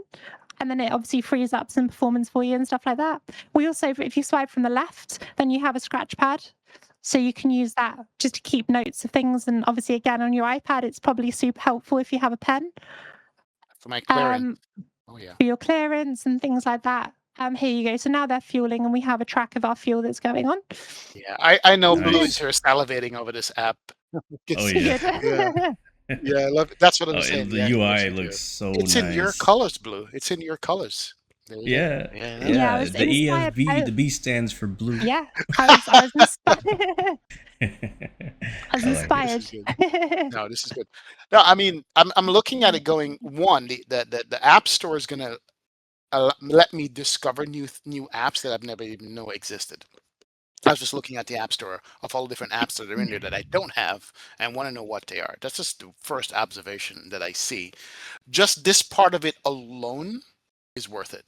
Like, just this planning part of it alone is really worth it. I gotta say, absolutely worth it. Well, there's more. Yeah, There's but there's more. more. Right. There's Go more. ahead. So you Keep can see, going. yeah, fuel truck disconnecting, please wait. And obviously you can see outside there packing up and going home. Right. This fuel receipts, I'm sure you've probably seen GSX now has fuel receipts. Now Mm-hmm. that is semi-correct from a real world perspective. We do get given a fuel receipt, but we don't get given it doesn't tell you how much fuel in terms of cash that you've spent, and you don't get any of that in real life. You just get, it's basically an invoice to the company, but it just kind of tells you how much fuel was uplifted, and that then allows us to check that our gauges within the aircraft are reading correctly. So they essentially tell us, we would know, okay, you started with £2,000, you now have £10,000 and you uplifted this many gallons. So we do a calculation to say, okay, is the amount that the fueler has told us they've uplifted the amount that our fuel gauge tells us has been uplifted? And that prevents us from departing with an inaccurate fuel gauge, basically. So that's what this fuel receipt basically gives you. But this, again, this there is actually what we requested there, 11135. That's what we requested. These signatures change every single time like you refuel, because, well, you're going to have a different fueler every time, right? So, it's little stuff like that. Your specific gravity as well of the fuel. How many liters were delivered? If you're fueling in pounds, that'll go to US gallons. So don't worry from an American perspective. There we go. Flight number, Aer Lingus, aircraft reg tells you when the aircraft arrived in Zulu, and that's all correct in terms of the real time that it actually arrived and left. So yeah, that's the fuel receipt, which is very faithful to the kind of fuel receipt we get in real life. And what we do is we use that to do the calculations, and then we give it off to the dispatcher once we close up the doors. So that's kind of like the pre-flight process. Now we have our logbook app, which Oh, I didn't show you the weather app either. So this weather app is very much. I don't know if Oh, you I guys saw are that familiar too. with like. Wow. Yeah, so I don't know if you're familiar with things like aero weather and stuff like that. So just a weather app that basically gives you the METAR, TAF, kind of daylight, whether you're heading towards darkness there in Minneapolis, the ATIS. So like right now there's no VATSIM ATIS, but this drops down to FAA ATIS. That's a real world Right. ATIS. And then what's actually really nice Okay. is it That shows was you my the question. wind. Sorry, go on. So you can get vaccinated on this You as can, well. yeah, as long as there is one. Okay. So like I'm trying to find like one Right. that's on. Probably have to go to VATSIM radar for that. They'll tell you, won't they? There you go. There we That's some go. radar. They'll I tell you, know. won't they? Wow. So like if we go to I know LAX, they've probably got one on.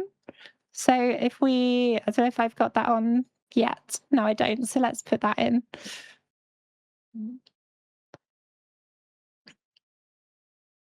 There we go. So Okay. vaccinatus just LAX. there tells you. It also tells you the letter, so you don't have to go hunting. So you have that there, and also, like I said, it shows Information you your Quebec.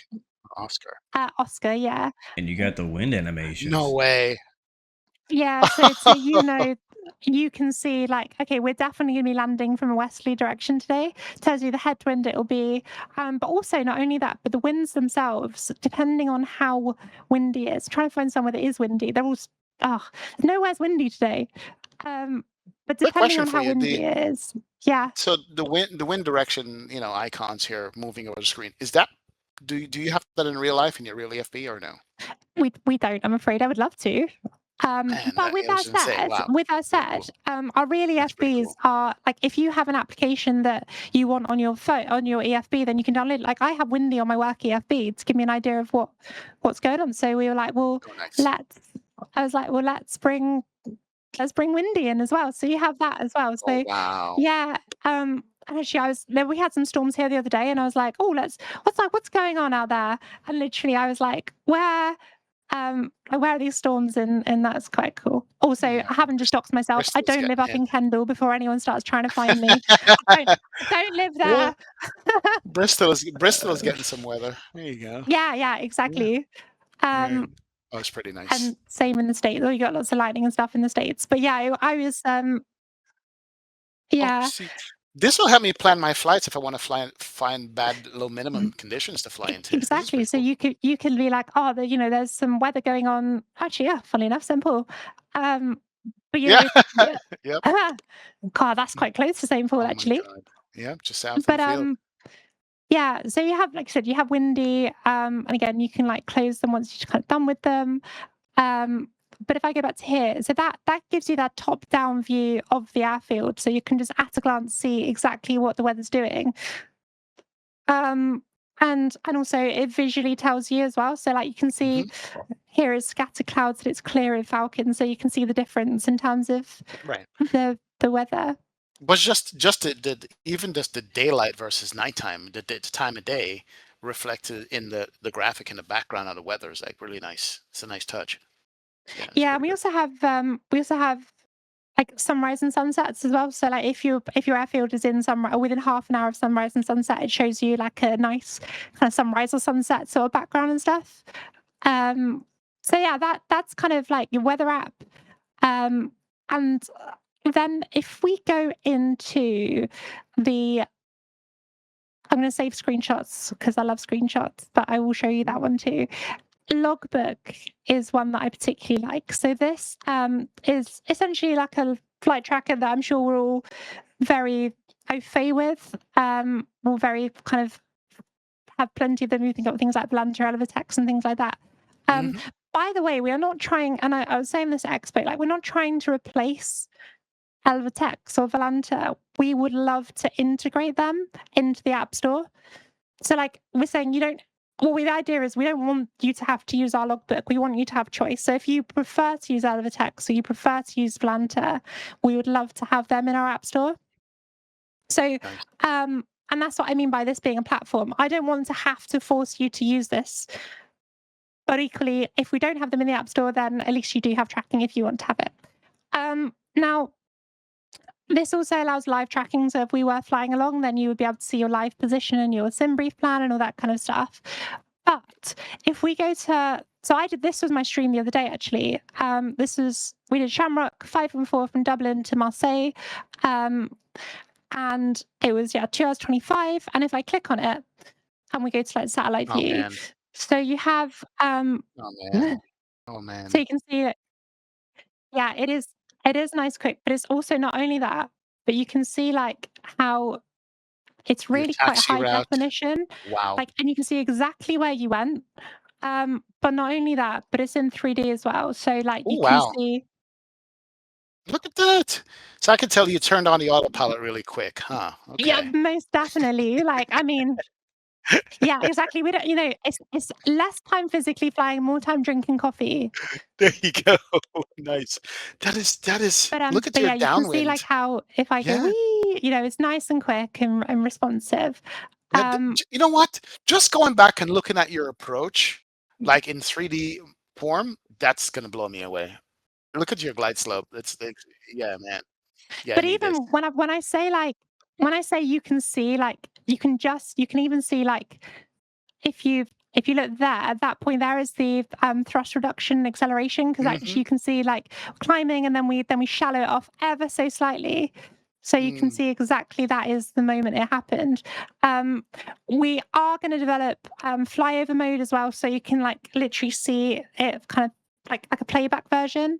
At the Wow. moment we just have like a little cinematic view, Oh, but nice. just kind of like different ways. And then one thing that really comes into its own is when you do holding. Ooh. So like you can see like Yeah. how that looks, and it's really quite cool, like a descending hold. Right, right, right. We have our some streaks and things. So like you can earn Ooh, awards and butter. things Look like at that. that. So Look I at know, that. I achieved it on the 15th of What? March. Le Beurre. And if you fly Christmas, you get your little Christmas Oh, one.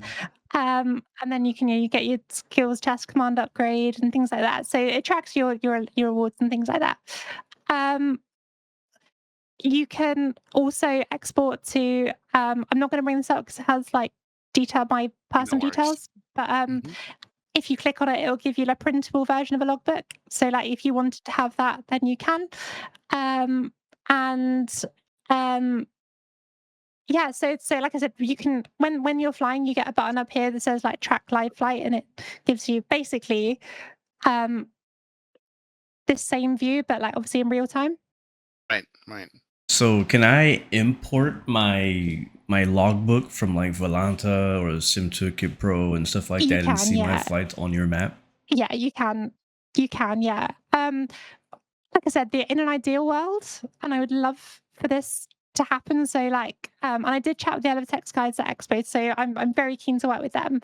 But if we could have an app within the App Store, which basically centralizes all your flights, and then you could, if you want to use Volanta to view them, or you want to use Elevatex, or you want to use EFBX, then do so. But that would be my dream, and like I said, but it will require some collaboration between all of us. So yeah, this is my plea, I suppose. Like, Yeah, because I use a lot of different programs, but I always like to have one source for my logbook. I don't want to be tracking flights on a pilot's life and then Volanta and this and that. Like, it'd be really nice to have one place to come and see my entire log. Like, 'cause I want to see like my total hours that I've flown, like from VETSIM and so on. So if we could have all that right here, if everybody could come together somehow and allow us to have one single logbook, that'd be great.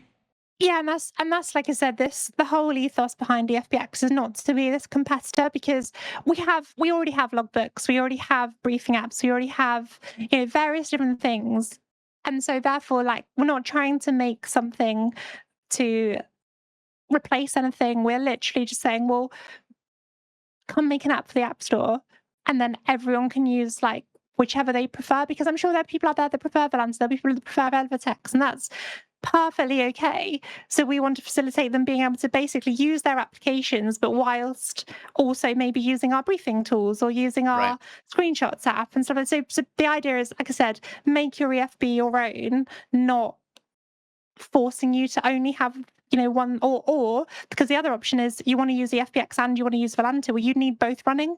So the idea behind this obviously would be ideal. So you just have one of them running, and then you Do you know what I mean? So Yeah. like that's where we're Yeah, I mean, yeah. So if like we could have like a centralized place for all of our logs, and everybody could come together and collaborate, that'd be great. I think that'd be great for the whole community. Instead of having all these apps tracking at the same time, you could track in one place. and that's very much like I said, the ethos behind the FBX, and that is to basically be a centralized platform to facilitate developers to come together and create things for the App Store. That inevitably will just help the end user when they sim. That's kind of the whole idea behind it. Exactly that. Any hope to integrate maybe vPilot in it or anything like that? vPilot or xPilot? It already is. What? So Let's go. so Hold on. so vPilot, we have a function that so xPilot will be, don't worry. So sorry, That's my second question, but go ahead. I'm a Vatsim baby, but yes, for sure. But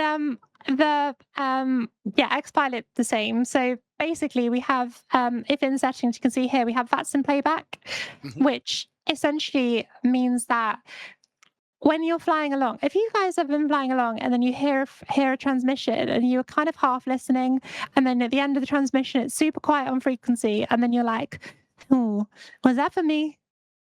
Yep. You ever had that when you're on frequency? Oh, yeah, absolutely.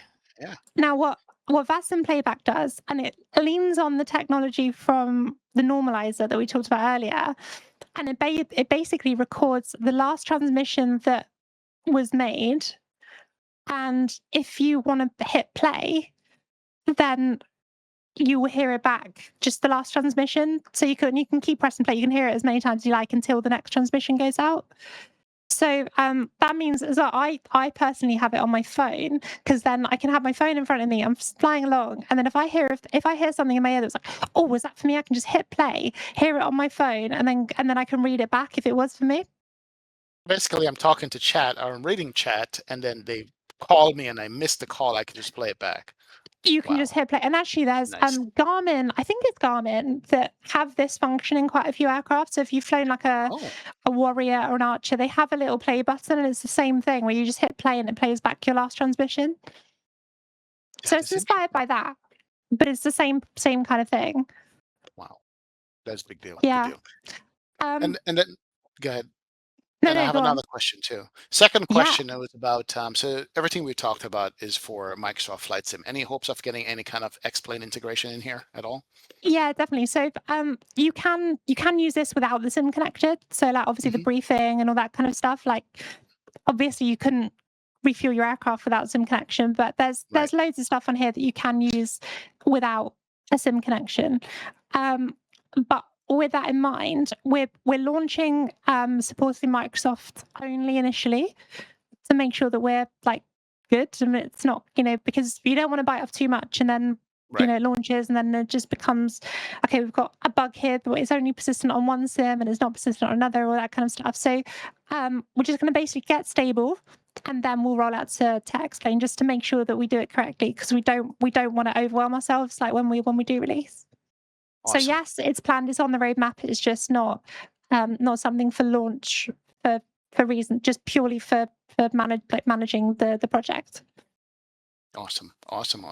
And I can read FS Elite and Threshold magazine. You can, and not only that, but also when they publish news articles, you get a notification. No. So like when I've been developing this, it's actually been really helpful to know what's going on in the news, because I can just be like, I'm there developing, and then FS Elite will ping up, or Threshold will ping up, or whoever, and it'll be like, FS Reborn have released their Phenom, and I'm like, oh great, I can go and congratulate Raoul, and that's really cool, like to get to have that live news coming to you like as you're developing is or as you're simming is really quite cool. Yeah, that's pretty cool. What are the icons up on the top right, just before your name? Yeah, so you have a bell. This one is VATSIM connection, so you can connect up to VATSIM and put your credentials in, and then it means we have your like VATSIM credentials that you can then apply across apps. Nice. This is ghost mode or host mode, which basically puts the whole thing in your tray. So if you're only going to use it over your, on a third party device, so you don't need this application open, so you can just press that, and then it'll close the UI window and keep the local environment, so you can connect via remote browsers instead. Nice. Yeah, and also it's just a bit annoying to have an application open when you're not using it. So it just puts Yep. it in your tray basically. This one is just the this is the alerts and things and silent mode. So if you don't want to have, if you get a news story and you don't want to hear it go bing, then you can turn that off. And then this one is just a SIM connection flag. So if I didn't have my SIM connected, and in fact, we're probably done with. Actually, no, we're not done with SIM connection just yet. But when we're towards the end, once I've finished showing you the screenshots, we'll close the SIM, and we'll also show you the launch function of the SIM as well. Nice. You know what you're missing, right? Go on. Airplane mode. Oh yeah. Well, No, you're not. there we go. We're gonna have to make that Yeah, now. you're not. But I'm gonna call it blue mode, There you go. and it's gonna be a B. Yeah, the big B. All Well, right. we'll put it in for you. There's also the screenshots which I really want to show you. This is probably my favorite app that and I think it's one that really shows the power of the whole application. So this is all my screenshots that I've taken over, however long. But it's also completely linked over the network. So if I have it on my phone, and I guess you're full screen on the on the. Would you be able to flip to me for a second? Cool. So you can see I've got it on my phone just here. So I have all my screenshots just nice. there, and also there's the button you can see in the middle that is like a camera shutter. Mm-hmm. So if I press that button, I'm just going to press it right now. And you'll notice we just took a screenshot of the SIM. From your phone. You can see that one just there is what we were looking at. We had the picture of the Aer Lingus. So that's immediately on there. Now, if you flip back to the SIM, then you can see it's immediately there. So that's the screenshot that we took. We have filters, so you can kind of mess around with them. I think it's Glacier Blue. It's hilarious because it just inverts everything. But there's lots of things you can do with that to make it your own. Question for you. So these screenshots that you just use your phone to take a screenshot of the SIM, can you import that to your photo library on your iPhone? You can, yeah. So you just save it. Yeah. My thumbnail game is up now. Yes, I can make thumbnails easier and quicker. This is good. This is good. So that's it's very much inspired by your camera roll on your phone, because I was like, well, when I'm at work, I take photos all the time, and and it's quite nice to look back at trips I've been on and all that kind of stuff. So like I was like, well, if I want to look back on flights I've done, then I would want to do the same. So if I don't know, like let's do, I don't know, citrus warmth. We also have the ability to change like the contrast and the saturation and things like that. If you're the colors kind of thing. Oh man. Oh yeah. It's over. Yeah. Oh, yeah. This is good. We also have, and this probably for you guys as well, is you also have like different resolutions. So if you wanted it for Instagram, and you can, so then you can just do that, double click, and then you can go back and you can hit save. And once you've saved it, then you get, so you've got the original and then you've got your saved version. And again, that is available on all your devices. So like that new edit is now on my phone. So like again, and then you can obviously just go and post it on Instagram from your phone. Come on. Yeah. Not only Uh-oh. that, but we also have folders. I Wait, know, I'm so wait. sorry. There's more. I'm sorry, there's more. This is what I mean. Like when I've done videos of like, EFBX, people have always been like, what is it? I don't get it. But actually, like it's only it's when you show people, that's when they go, oh, I get it. Um and like so we have folders for like different aircraft. So if you only want to see the ones that you did in the, I don't know, the Super Hornet, then you get, yeah, so you don't need to, you can rename them if you want to, but it just knows the ones that you took. Not only And I see the map too. It shows you where it was taken. so we just took that one here in Dublin. So if I go to Oh Dublin, there we go. my. There's the one that we just took. And the edit, What? obviously, the two that we obviously you can favorite them as well. So like, I particularly like that one because it was a nice little sunrise over in Bristol. So yeah, you have favorites, you can show all the ones you've edited, Oh man, stuff like that. So I'm gonna be so yeah. mean in my house because I know exactly what I'm gonna do with this. I'm gonna take all these flight sim screenshots. I'm gonna import them into a folder in my library and show them on my TV as a screensaver when I have guests over. It's gonna be all Oh, airplanes. interestingly, on your when it's on your TV, do you hmm just point it towards a folder on your computer? I generally use iPhoto because I have an Apple TV, Ah, so okay. that's what I I was just generally gonna use. say because this is saved on your computer, like you don't need to export it from here. It is just saved onto Oh, your like into a folder, so you can go and get them if you want the. Technically speaking, if your TV is connected to the network and you just want to point it to that folder, you probably wouldn't nice. even need to like do any manual labor. It would I just have be that there. function. Oh man, There we go. So just point it towards your screenshots folder on from the FBX, and then it's on your we're in TV. trouble. We're in trouble. We We're in are in trouble. trouble. This is good. This is good. But yeah, so that when I talk about interconnectivity, um I'm not going to show you the Root Manual app just because that one is something I am saving for launch because I am super excited about it. And it probably Ooh. everything we've shown so far is I think will pale into insignificance with that one. So Hmm. I'm just kind of like bear with me with that one. I'm going to save it.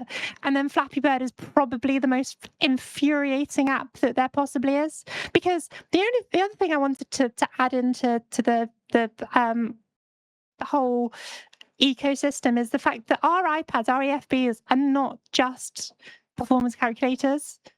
They're not just work stuff. We have a down route life, and you might want to have like Candy Crush or like Flappy Bird or whatever you want to have on your iPad. So we've built in the opportunity for people to make games for the app store and stuff like that, just to make it a bit more, again, more realistic and more fun to use.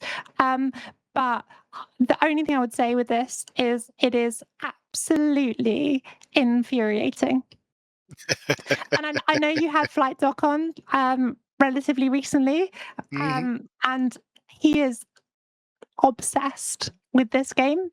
Um, I've never known a man to text me in the middle of the night and be like, "Oh, I can't be your score," like, and I wake up and I'm just like, but yeah. So you have like there we go. Remind So me you to got remind me to CVs in tease it. second.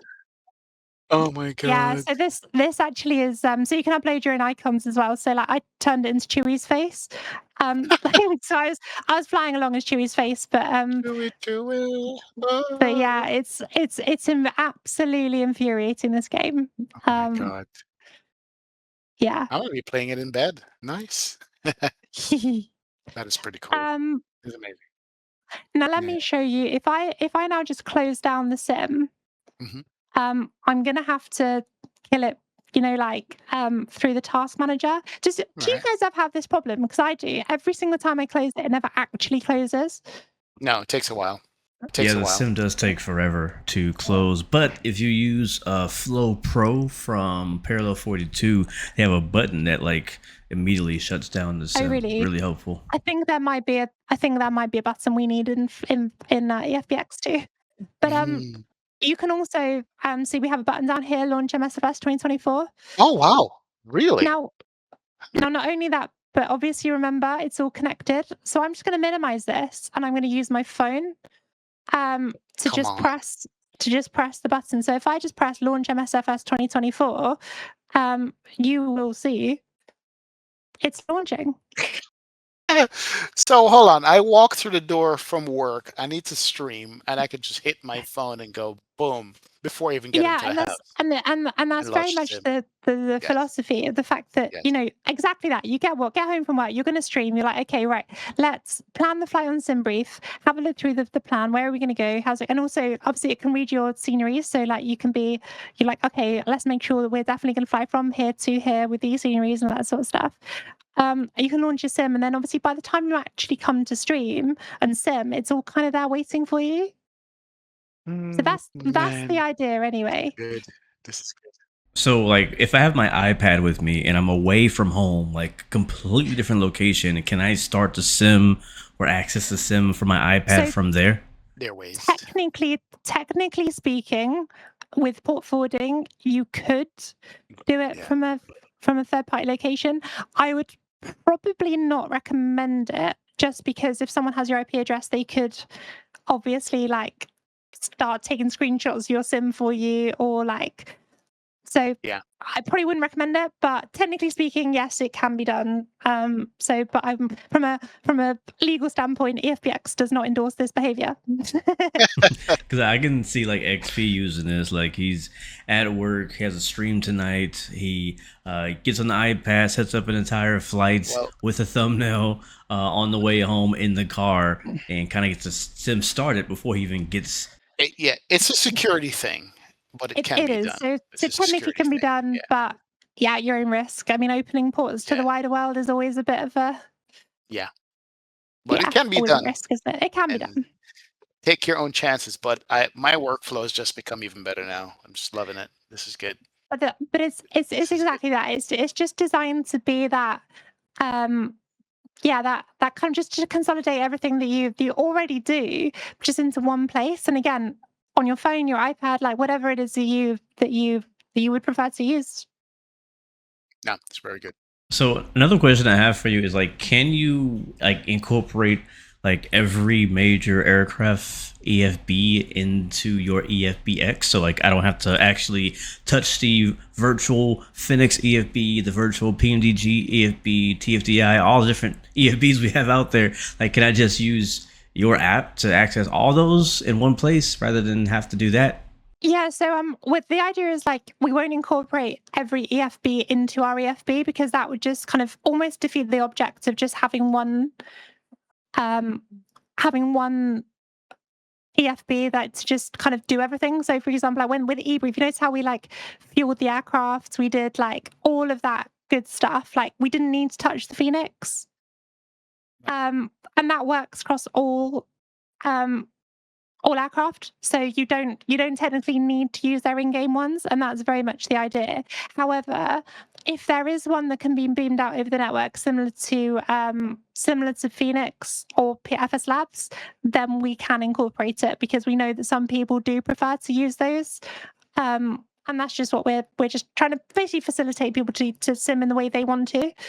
Um, but one thing I would say is lots of developers have been to enable us to do that, to incorporate, like to interface with their like fueling system and their payload system. Like the developers have been amazing. I've had some even reach out to me to say, hey, we want to make sure we're supported. Like, how can we help you? There's been some products that are unreleased at the moment that they're like, we want to make sure that we're like covered from day one. And again, all the kind of the bigger, companies, they've all been really supportive. So again, it's the community are fantastic. And I do have to say that the development community is obviously smaller than the wider community. And when people work together and want to support each other, it really does, like, you can create amazing things. So I was thinking, what are your thoughts on the in-game EFB that came with Microsoft 2024? And do you have plans on bringing your EFB to be like in-game of Microsoft Flight Sim? It's funny actually, because the idea of the FBX was predates 2024, and I remember it must have been because I think they announced it. I can't remember if it was an expo or something, or they did a keynote and they announced this thing. And I remember a couple of people working with me at the time were like, does this kill our project? And I was like, no, because I think it's a really good idea. And I said it would certainly be a good kind of test to see if people want to go down that path. And I think like it's a good idea, but because it's in game, Right.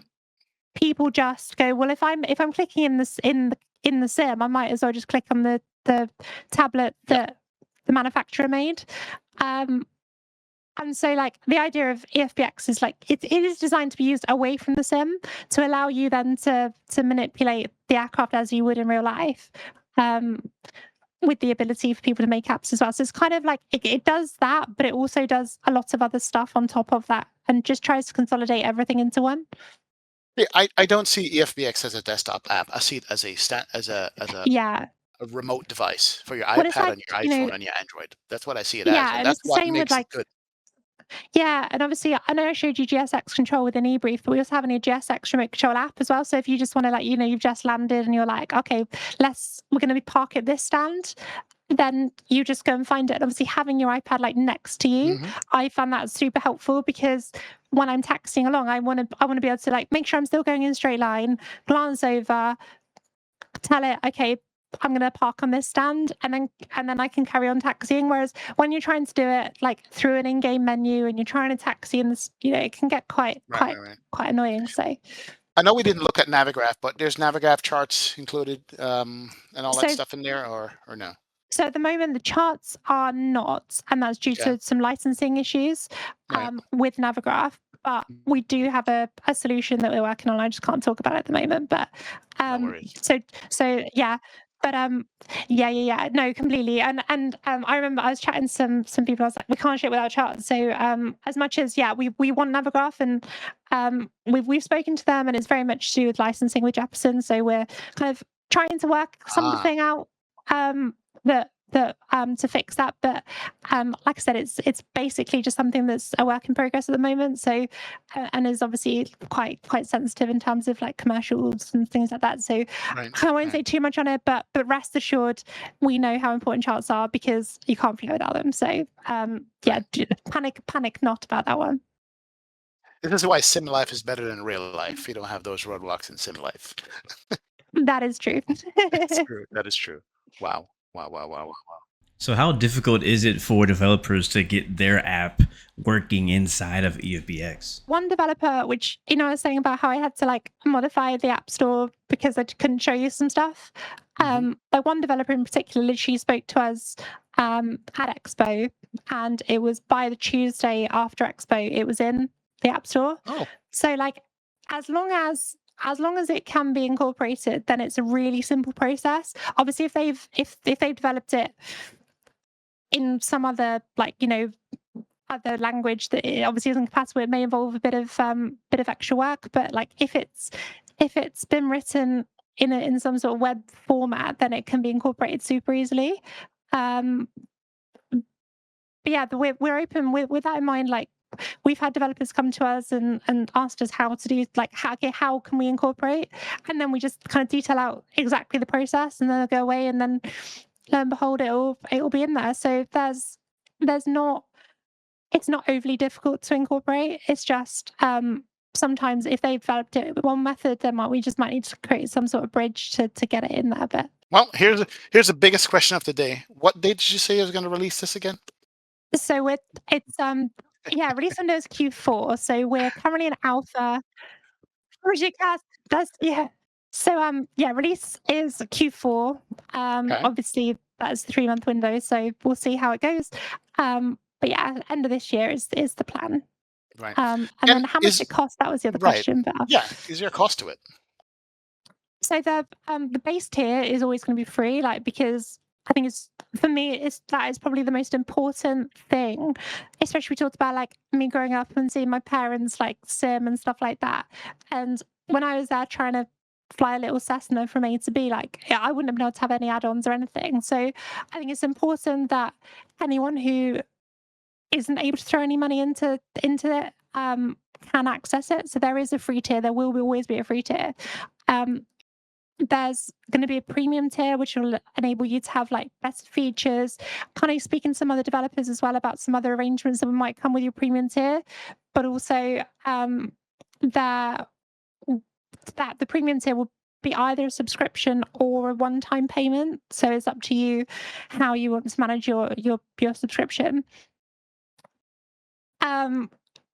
And the only other thing is the fact that some apps, like for example, if you look at Navigraph charts, so let's say that ends up in there, obviously you might need a subscription to that service to access the Right.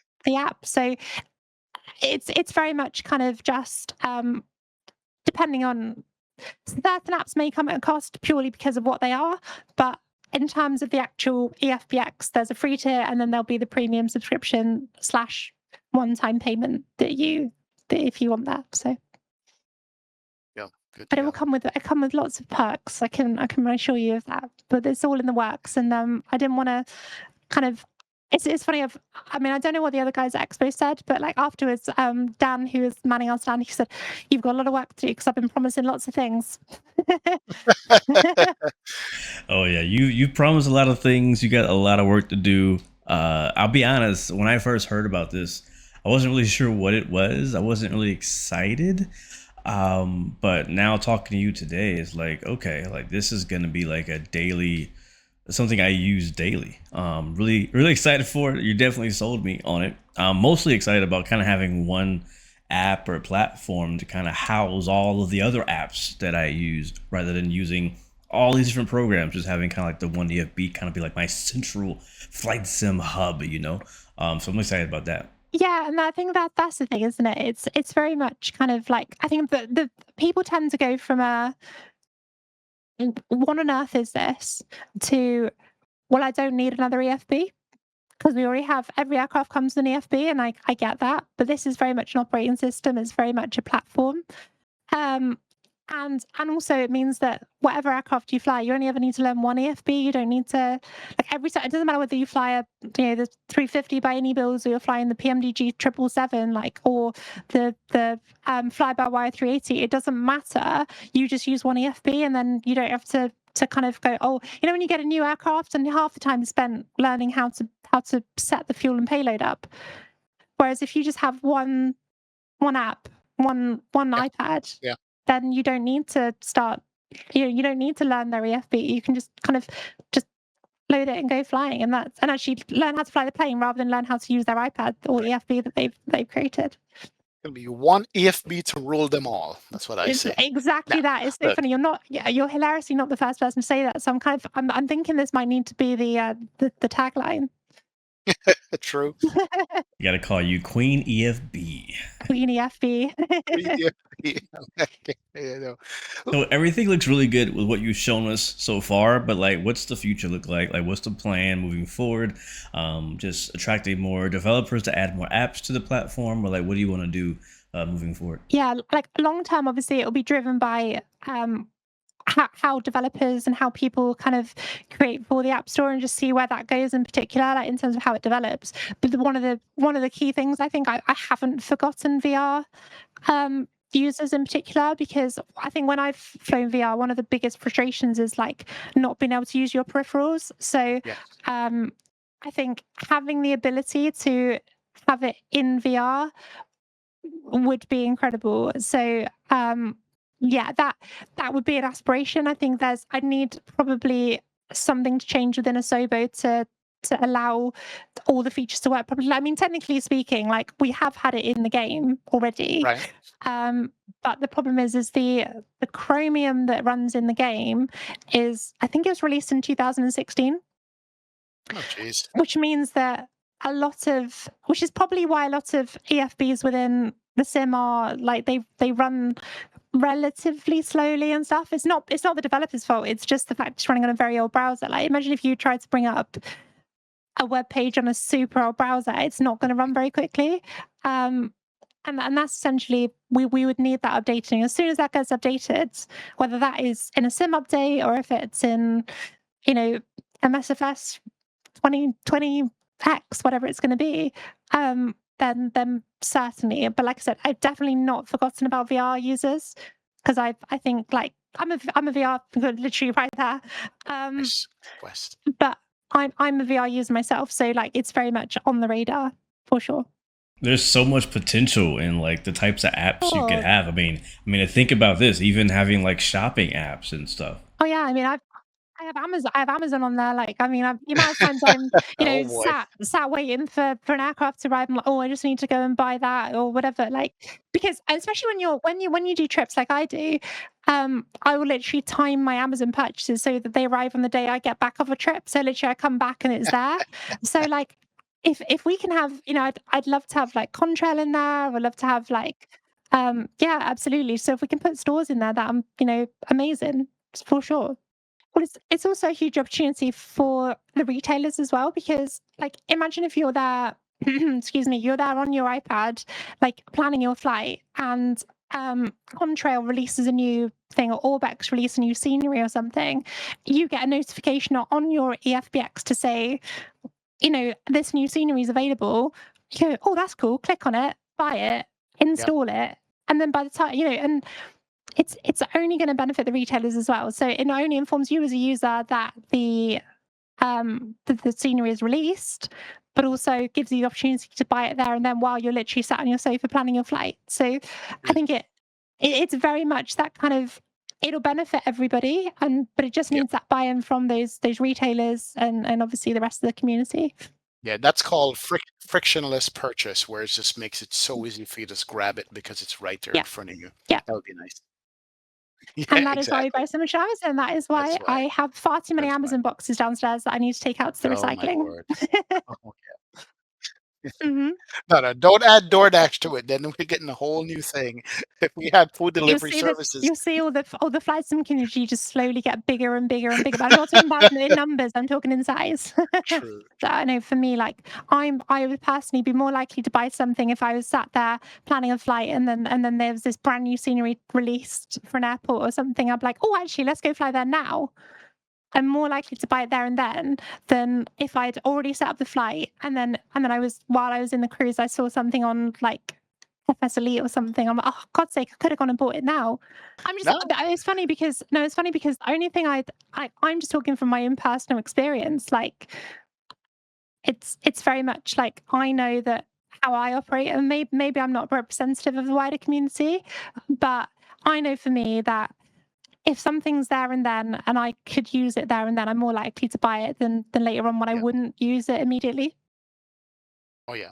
Now look, your app. This app makes so much sense, and it's fitting a gap that didn't exist before. You're creating a, a new lane in the community, and that's why I think the reception of it is going to be good. And what you've demonstrated on it and the capabilities just blow me away. Like, yeah, this has been thought out. This has been designed. This the UI, everything is really good, and I really like that. I think I wish it. I don't have to wish it the best. It's going to do good because everybody who I've talked to so far about, they're like, yeah, did you see that new app? I'm like, yeah, it's going to be good.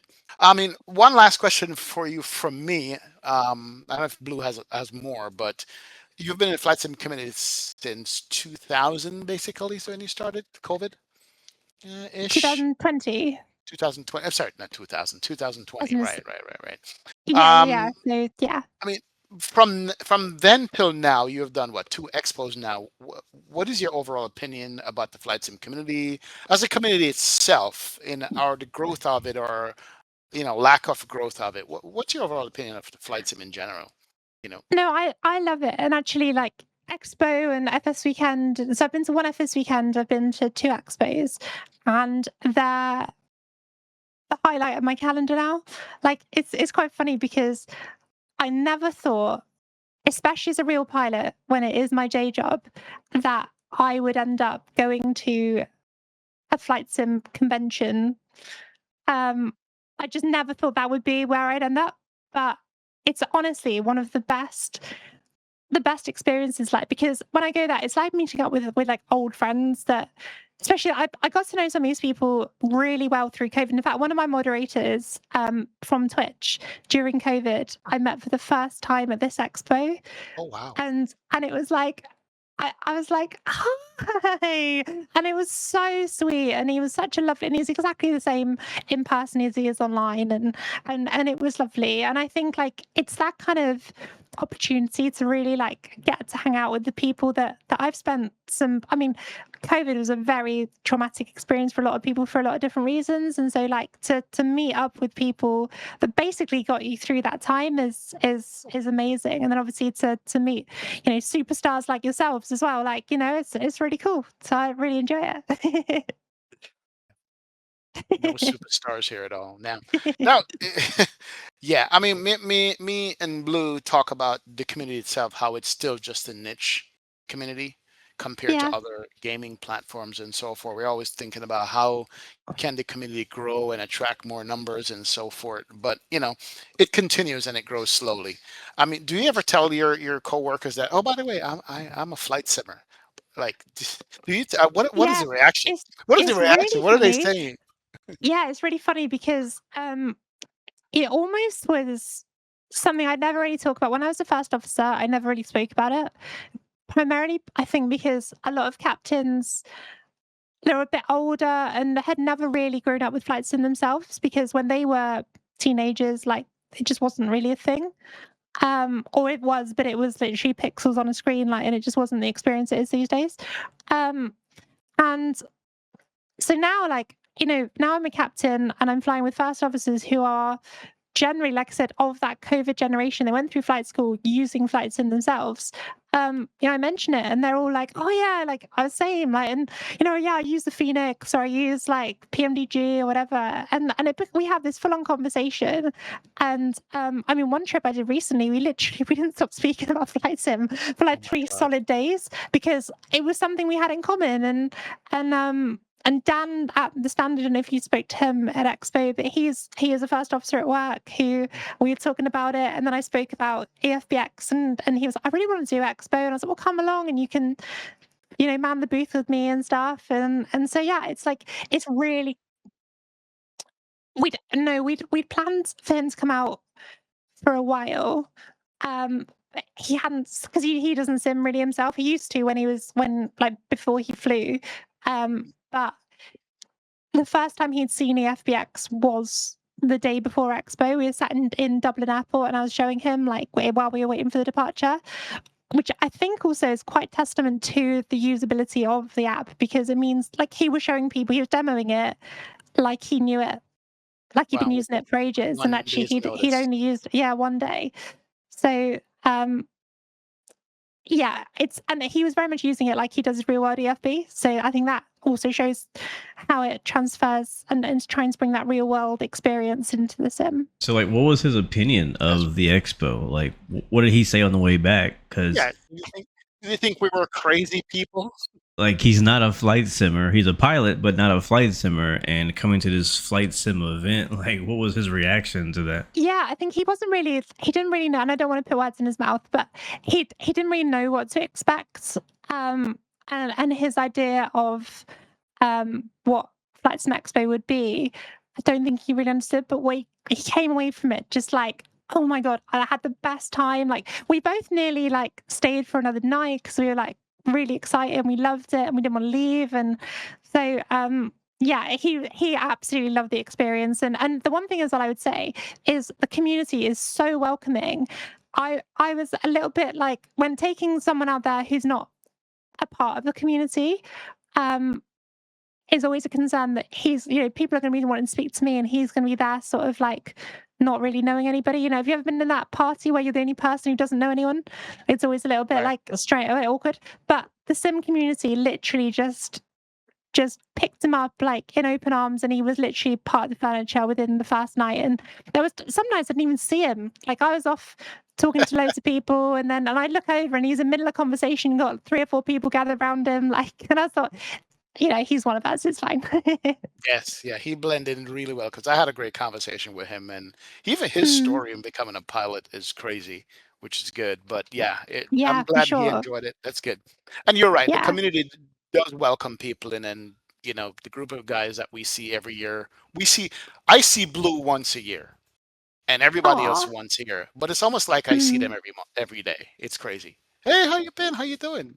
You know, but it's Yeah, really nice. it's Yeah. nice how you just kind of like, you literally, I remember we walked into Zamboni's on the Thursday night, And I just opened the door and I just looked around and like Murph was in the corner, all the BVA guys were there, Moose was there. Like it was just such a nice experience to walk into a bar and just like it literally was like, these are my people and I love it. Like True. it's yeah, so like it's like going back to your question about like the real world flying, like it's not a taboo. It may have felt like one when I was a first officer, just because I didn't really know how they might react to it, kind of thing. But these days, like I am very open about it, and especially because of my development side, like I show them EFBX and stuff, and a lot of them go, "Oh, that's cooler than the stuff we've got on our real world iPads." Like, and that's always nice to hear too. But yeah, so it's very much, it's not a taboo these days. Flight simming is it's certainly, I mean, I don't know what it's like in the community, but it definitely feels like it's on the rise as opposed to like the decline. So I understand that beta applications are actually open right now for EFBX, right? So how do people get access to it? How do they sign up? How do they get in touch with you? Yeah, so EFBX is you can go onto the website, which is efbx.io. We also have an early access sign up thing. There's a little thing where you can put your email address in, and then that gives you early access. So when it does release, and we are going to release an early access, so it might be like a week or two ahead of general release, but it's gonna, like, it will give you that kind of early access, which means especially if you're a streamer or something and you want to show it off to the community, then you can do that. And we also have we're also quite active on Instagram as well. Like, in fact, it's me. Basically, I just post stuff that I shouldn't, and I get told off by the marketing guy. But basically, like, okay, oh, that's cool. Take a screenshot or a video, and then post it, and then I get a text saying, "What are you doing?" And that is just efbx.io as well on Instagram. So they're probably the best places to go to keep updated with the project. But then equally, feel free to like reach out to me directly. Katie Pilot, just search Katie Pilot on any social media, apart from Twitter, which I came off and then someone else took my handle. So if you're going to search it on Twitter, that's not me. But yeah, Instagram, Discord, Twitch, like I'm kind of on all of them. So just, yeah, like from time to time, I'm super busy with development and flying and all that kind of stuff. But when I do get time, I do. I streamed the other day, which was nice. And yeah, so it's kind of like once every couple months I jump on and do a stream. Very nice. I just signed up for the early access here. And there we go. Well, you need to, especially as a streamer, right? Yes. Oh yeah. Oh, nice. Very nice. There we go. Very nice. There you go. It's pretty good. Now, ladies and gentlemen, Katie Pilot, thank you so much for giving us your time, staying up early or late, yeah, to be with us. Yeah, so I'm to still discuss jet lagged from Expo. It's fine. Oh yeah. Appreciate it. Thank you so much for coming on the show. No. Absolutely great conversation. And we look forward to EFBX. Absolutely. I do. Really. Yeah. I'm going to go buy an iPad now. So, yeah.